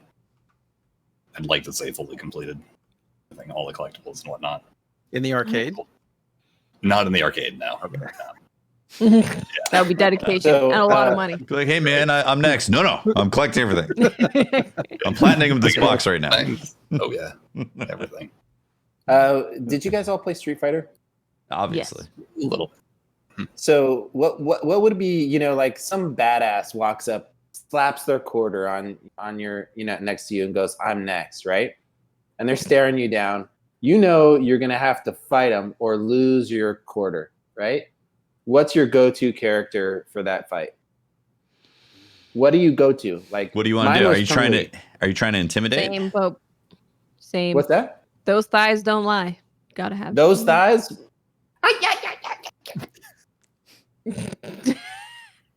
I call him Ryu, but I know a lot of people call him Ryu, like his traditional name. Classic, right? Yeah. Classic. Kind of hard to get away from him. Jay, do you use any of the Street Fighter callouts when you're with your kids? Hadouken! Yeah, I pick up my daughter and I go, "Oh, you can!" Oh man. I'm gonna go. Right. I wasn't very good with him, but like sometimes it was kind of intimidating if somebody was confident with Zangief with all the grabs and all True. that. Yeah, it was like, oh, person Big knows boy. what's The up. thing that's scary is when someone whips out the character no one ever plays. Yeah, And Dollism. they're like, why would you be Oh, using yeah. this if you weren't amazing? If you pull Dollism or Zangief, it's like, something's going on here. Yoga Fire, Yoga Flame. I'm looking for another question. I have one let's- from let's- Cody Cruz. Baked barbecue Briar is taking a turn for the worst with all the quarantinis. Understandable. Too much alcohol in your food's bad. Time for a menu change. What would be the new meal? Tangy teriyaki tefty, whiskey whipped Watts, fried fractellini Fran, or pepper poached Pope? See, he's already thought of a whole menu. Pepper which is poach. Wow. The thing that This impressed me the scares most is me. the entire menu has been written already. I'm gonna go with peppered poached or peppered poached pope. poached pope. Yeah, but like, how tasty? Like, let's think about that realistically. This Have is you ever- not for have you ever realistic had- Do thoughts. not think about it realistically. I mean, Do not do that. have you ever poached meat? I mean, I've poached an egg, but if you're gonna poach, Maybe if you're gonna you've been poach poached me, and you've got an egg inside, Pope. That sounds delicious. I mean, I'm all for peppering something, but I mean, put me on a spick and turn me over a fire. I get it, peppers, I get it, but to poach me, I'm gonna be a little insulted that you're cooking me that way. Getting poached? Yeah, I mean, I wouldn't look too deep into it, Pope. All right. I mean, I'm thinking that tangy teriyaki tefty sounds pretty freaking delicious. I'm just curious what I parts mean- of the body these are using. Whatever you want. Chef's Take your The only choice. thing, the only thing I would request if I was to sit down for a meal is that I would make sure that if you ordered the tangy teriyaki tefty, you would, Mhm. with the meal, had to, you would have to get that package of wet wipes, to what, and a toothpick to get the hair out of your teeth, Yeah, it'd be pretty hairy. Yeah, Yeah. you just got the one that sticks right there. I was actually thinking the fried All fractellini, Fran, because that sounds like a true Italian delicacy. Yeah. Mm. That's got to be Mhm, fancy. mhm. Yeah. Mm-hmm. What is fractally? Is it pasta? Fractellini. It's a Yeah, fractellini. it's like it's like tortellini, fractellini. but hey, fractellini. forget about it. It's you got the fracta and then you got the lini, and then it's a fractellini. Oh man, we already went over the gear sunsetting. Okay, I got one from Spark Orange. Seeing as everybody doesn't care about the Almighty crashing down, here's something to get their attention. The Almighty turns into the Death Star, coming to destroy the last city. The only way to stop it is if we SRL ourselves through the trenches to hit the exhaust weak point. Yeah. Win. If we're I'm here for talking it. about just a single mission of SRL, kind of like if you play Final Fantasy VII Remake, the car section. Yeah, that sounds great. Yeah. I'm down for that. An Swinging and SRL like speeder running, I'm in. Yeah. I mean, it feel like it's sort of That sounds fun. been done before, but There's so many of those Bungie's kinda Dorito known ships, for though. those. what was that, Jay? I was just gonna say Bungie's kind of known for those like end of campaign chase escape As type as things. everything's right. crushing and falling beneath Yeah. you. Yeah. Never seen that before. Staring into the sun says, if you were a supreme leader of the darkness, would you rather have your own dreadnought or Dorito ship? Ooh. Considering that it was super easy to get a waypoint on the dreadnought by using like a derelict ship with a like cloak on it, and then Bamboozle them. but then again the Dorito ship, all it had to do was crash into the moon before we could just waltz our way into it and kind of float in. I Yeah, don't but know. we did get some vibes. There was a lot Ooh, yeah. of got pyramid vibes. vibes. I mean, I feel like the Yeah. Dreadnought has more of a sedentary lifestyle, which is definitely more my style. I feel like the Dorito ships are more outgoing and they're just always in motion. They're always going places. Are they? The Dreadnought Are they just in sitting motion? there. Are they? I don't Have know. they been? They look like they are. To have the aerodynamic. I don't know. The Dreadnought's just like a big rectangle.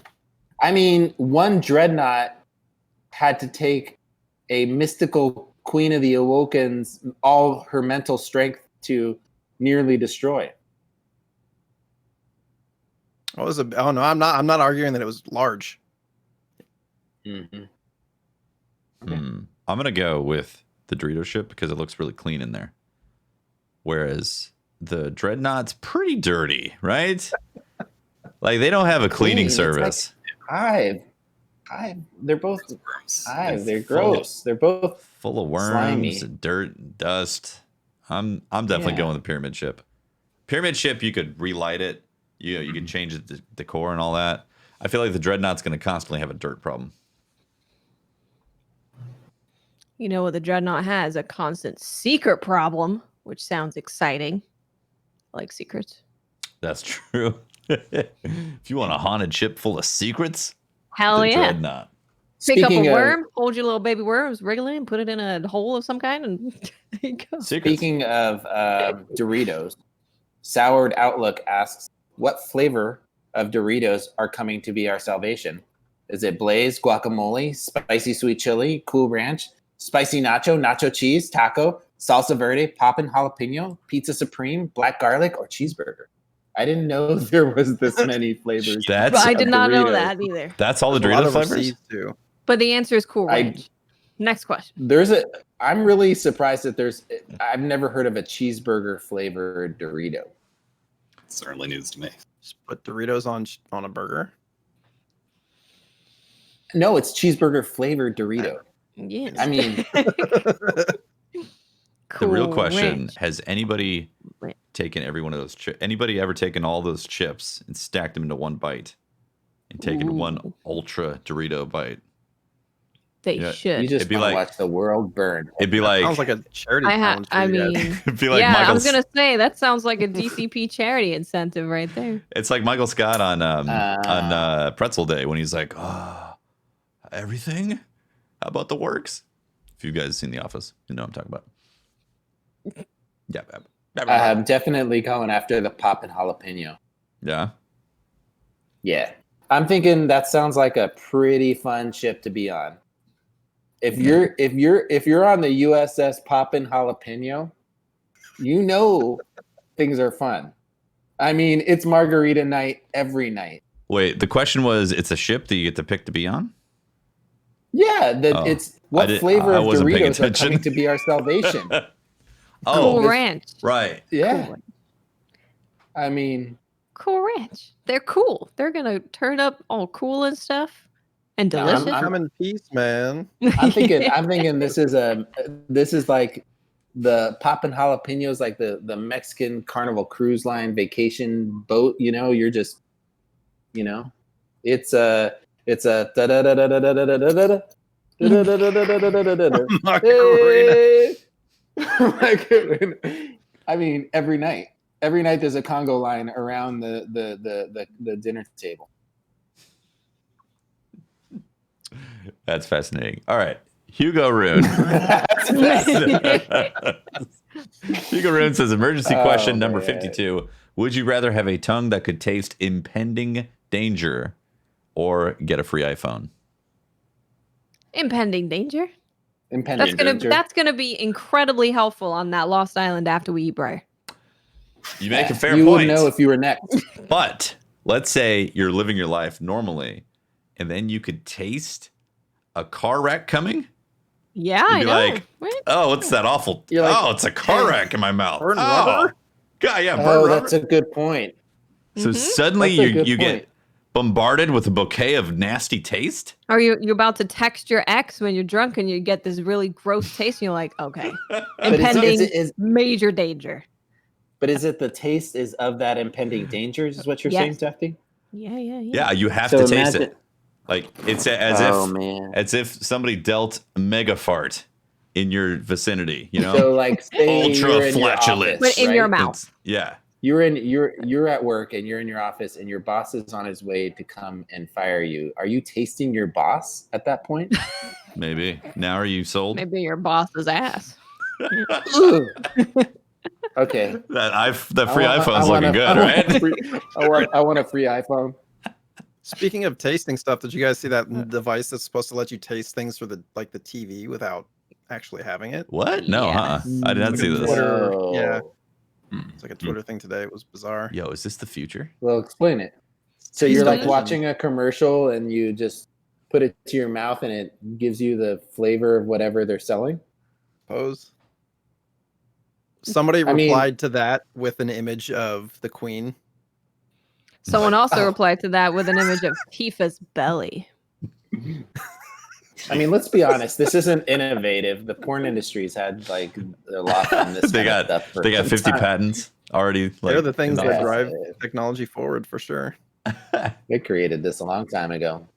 I mean, and we're not talking about the fleshlight. This is something that is next level. They're gonna have some interactive stuff in the next 10 years that is gonna blow our mind. the porn industry. Yeah. Yeah. I Mickthal mean, think about says, it. This is the way it goes, Stefty.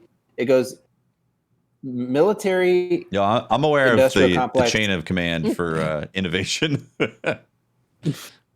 VHS versus Betamax, right? All right, fine. If you don't want me to go through it for the people out there, McThal says, for Riot and all of DCP, if you could name your ghost, which should be if you could name your ghost, which should be an in-game feature, in my opinion, what would you name it? What's your ghost's name? Oh, geez. I'm gonna have to get back to you on that. Or definitely Something witty and funny and adorable. Yeah, there we go. Like bacon, right? Or Sasquatch? I'd name mine Death. It's That's too edgy. very, very 15 years old of you. That's folks. very No. you just No. you just lost your job Sorry. at Hot Topic. So every time I pulled out my ghost, I'd say, "Death, where are we?" Death, show me the way. So I could say, Sasquatch, where's my next bounty? I'm gonna go with mom. Oh, nice. Oh no! That's a good I like one. it. Even if They're it's a kinda guy's like voice, our I don't moms. care. Yeah. You die, mom comes and saves you. hmm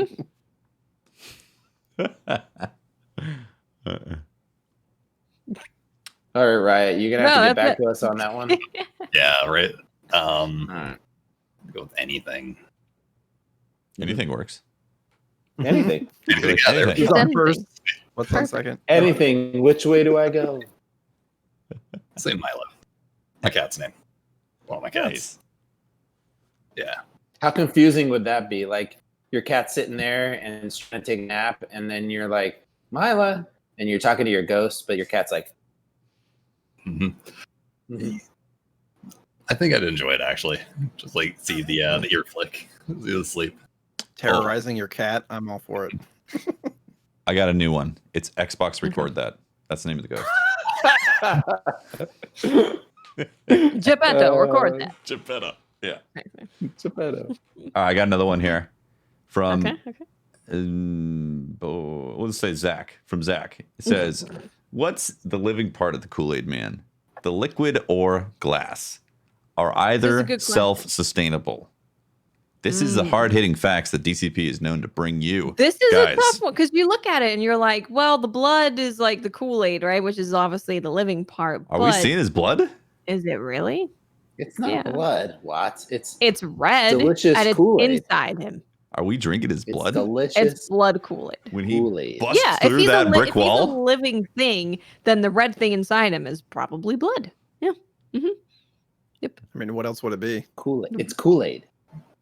But Sugar? but he's a living organism. So what is that? Look, I'm not It's blood. drinking the blood of You are. the Kool-Aid Man. You're That's drinking the just- blood you of are, a glass. It's milk, actually. That's milk. It's it's just red. I don't know. I mean, So Are you saying that we're milking the Kool-Aid So- Man? maybe what's going on is that his blood of the Kool-Aid Man is actually some invisible plasma that exists in the walls of the glass, and it secretes the milk into the jar, which we then partake in the Kool-Aid. So we're drinking This has gotten really weird. plasma milk. That's not better I'm than all for blood. Briar doing the Twitter questions again. where's the Kool-Aid teat? Maybe there's Look, like a million Not micro everything that teats. has teats can be milked, Jay. Okay. No. Think about Like this. an almond? Think about this. There's usually like one teat or two that are like the main milks, you know? This one, there's like a million teat receptors around the inside of the Teat jar. receptors? Teat receptors that are like constantly pulsing. So when he busts through the wall, it actually activates all the teats. I'm not subscribing to any part of this conversation. You've gone too far. The glass is. Now I we feel went like too the- far. I feel like the glass is not the living. The thing, the stuff on the inside. Yeah, you think It's that's gotta be, sustainable? I Look, think so. So every It's time he very spills I think clear. you could some, put himself in another glass and he'd be okay. it's very Although it's clear his that the face on Kool-Aid the Man outside is or the inside. glass. yeah, his face is on the jar, the glass. So he gets another face. It's like having plastic surgery. It's Huh. very clear that the Kool-Aid Man is the glass, and he's merely the vessel that is providing us with the refreshing sustenance that we desire He's the Vex. Yeah. in a timely The fashion. milk is the Vex. The shell is just a mere shell. It's like a snail. Yeah. Yeah, it's a snail. He can That's what you do. go in another glass and he'll be a-okay. He'll be the same guy. I'm okay with us not having this conversation anymore. All right, who's got a question? Next one. I have one from Mad Geek saying, considering how much was left unaddressed in today's THWAB, which confirms THWAB is bad, by the way. Damn it. What issues or questions would you have liked Bungie to discuss in it? He did also say, Let's seems see. like there are a lot of elephants in the room that they are trying to ignore. But what would be one thing that you really want to hear Bungie talk about? That they're committed to giving us meaningful weapons after sunsetting.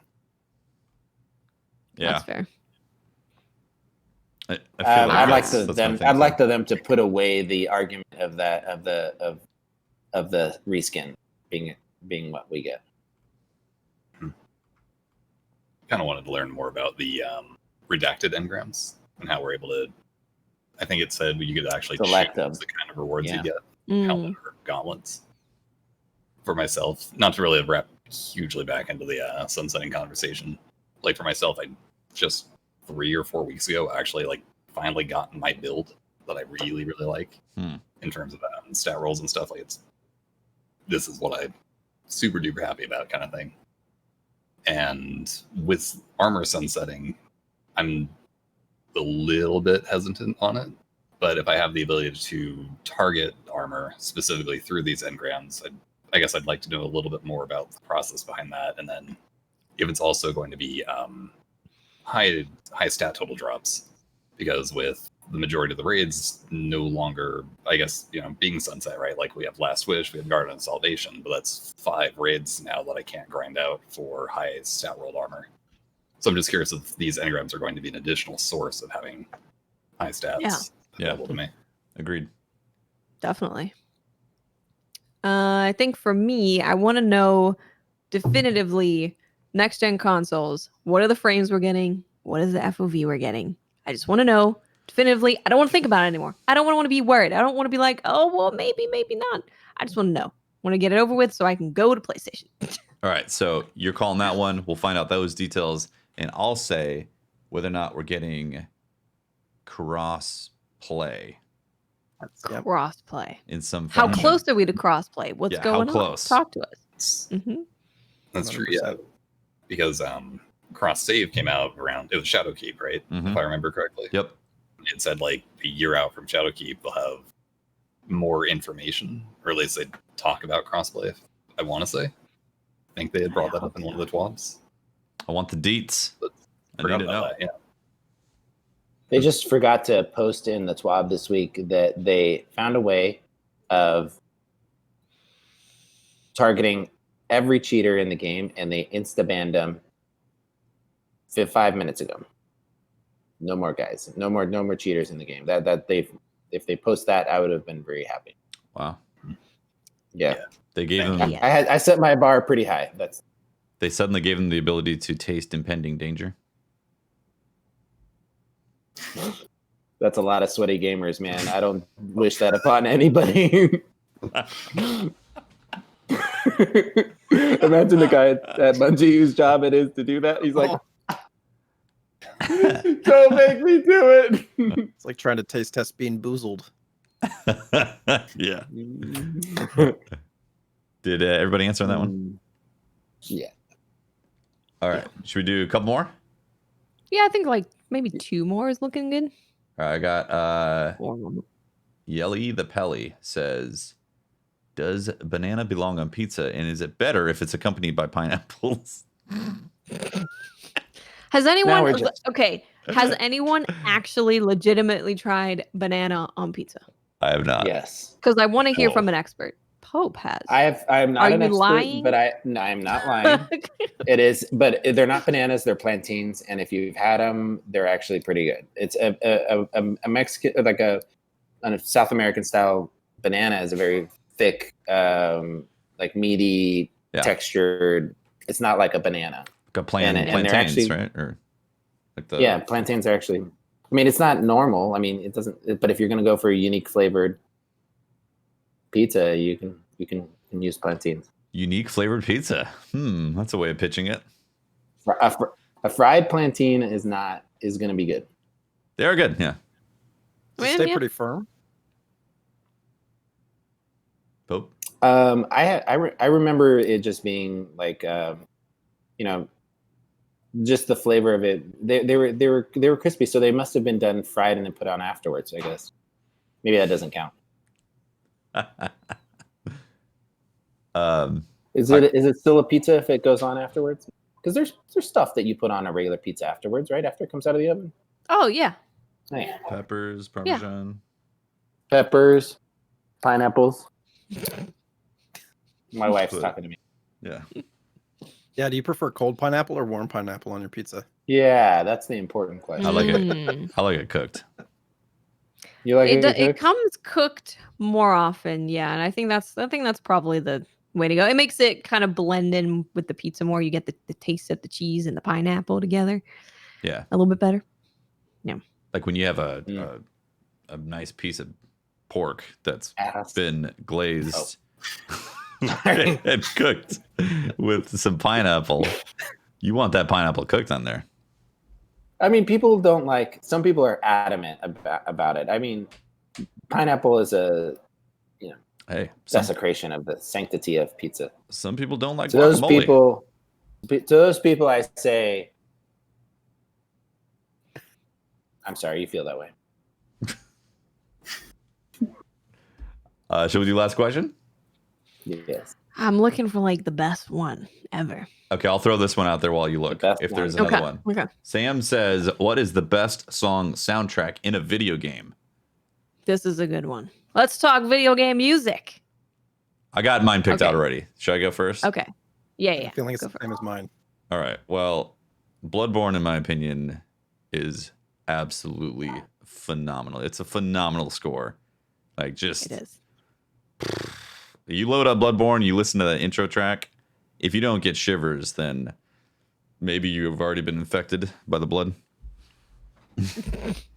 You got the blood pumping through you already. Mine has to be for just cinematic, like in the moment, bringing you through into the moment and feeling. Has to be the soundtrack from Last of Us. It's good. It's good. Yeah. Mm-hmm, mm-hmm. Mine is more rooted that's- in nostalgia than it is like actual orchestral integrity. I gotta go Tony Hawk 1 and 2. Nice. Cool. I would choose the I got to talk to him about that. Believe it or not, Jay. Tony Hawk?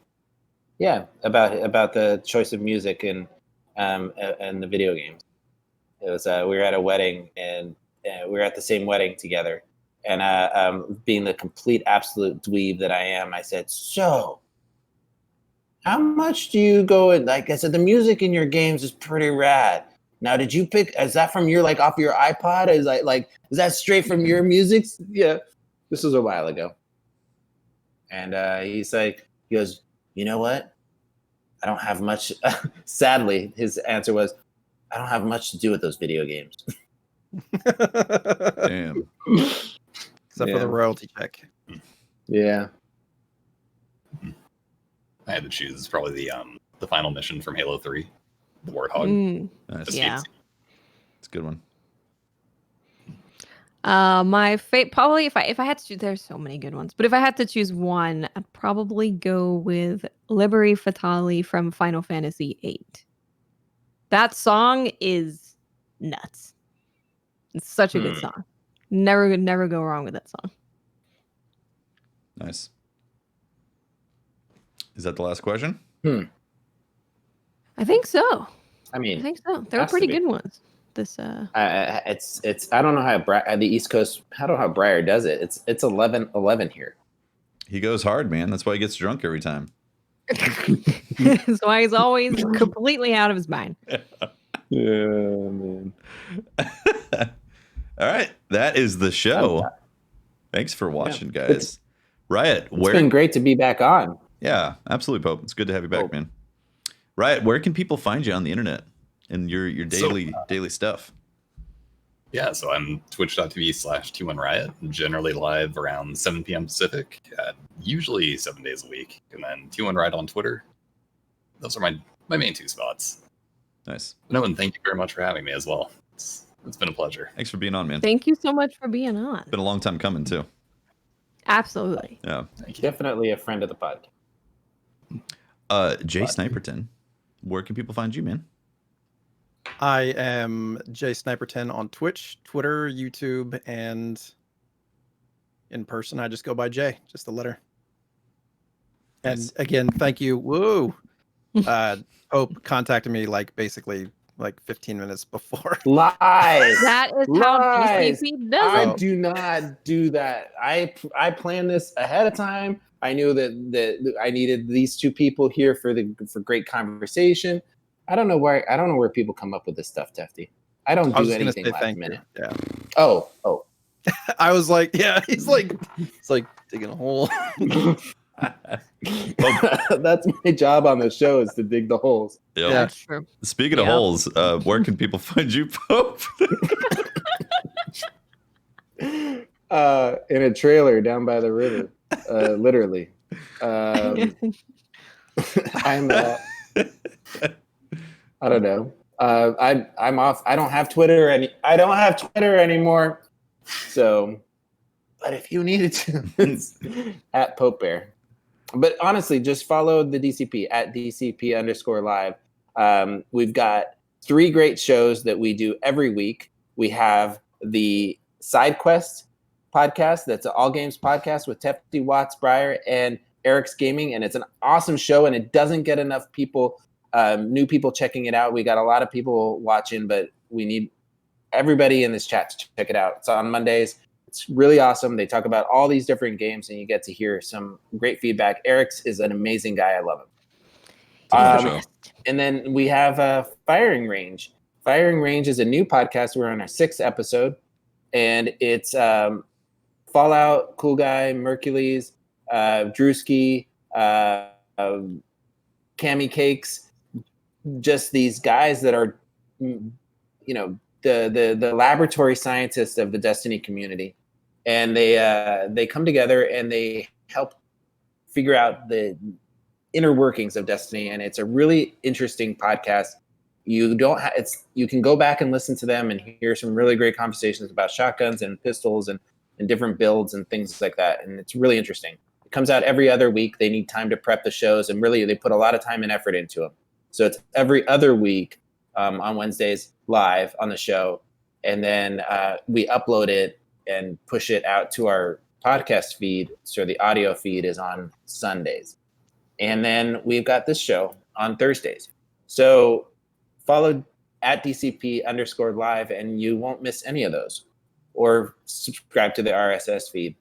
Or check out our YouTube channel where we upload all of the videos there. But that's really where you should be paying attention. Don't listen to it. I'm just a guy. An adventurer. I'm an adventurer. Pope is. I'm on my way to Thailand. Nice. Take over a school over there. So, Watts. Hello. I am Miss 5000 Watts. You find me on Twitter, Twitch, and YouTube at Miss 5000 Watts.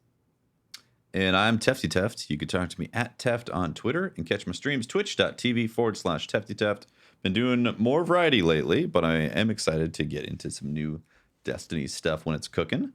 So looking forward to what's happening with the season, whatever that may be. Also looking forward to all the games that are coming out over the summer as well. So that should be fun. And yeah, shout out to everyone watching live. Shout out to our Twitch subs, to our Patreon members. Thanks for supporting the show and making it happen every week. We really do appreciate all the support. And thanks to our podcast listeners and people watching on YouTube and all the stuff around the places. We do. Speaking about support, Jay's going to be doing a charity stream later tonight. What time does it start? You're muted, Jay. I have crying baby in the background. Sorry. Probably about 3 hours from now, 11:15 p.m. Pacific, till probably like 5 a.m. And what do you got going on? You're raising money for St. Jude Play Live. Jay's. I thought it was Jay's vacation fund. Sorry. Go ahead. St. Jude Play. St. Jude Play Live. Yeah. So we actually have some special St. Jude guests on tomorrow night as well, which is pretty cool. That are going to be raiding with us, and people can donate to mess with our loadouts and do all sorts of fun stuff. So awesome. Nice. Ooh, awesome. Love it. All right, and thanks for jumping in at the and covering for Briar. I know those are big seat. That's a big seat to fill, and you did it well. Yeah, thanks again. All right, that's the show. That is episode 190 of DCP Live. Thanks for joining us. We will see you next time for another episode. Actually, we'll see you Monday for side quest. Monday. Everybody in the chat, just mark your calendars and go to the Monday show. Monday. I love listening to it. It's awesome. Pope's getting Monday. Bye, everyone. We'll see you next time. Bye, guys.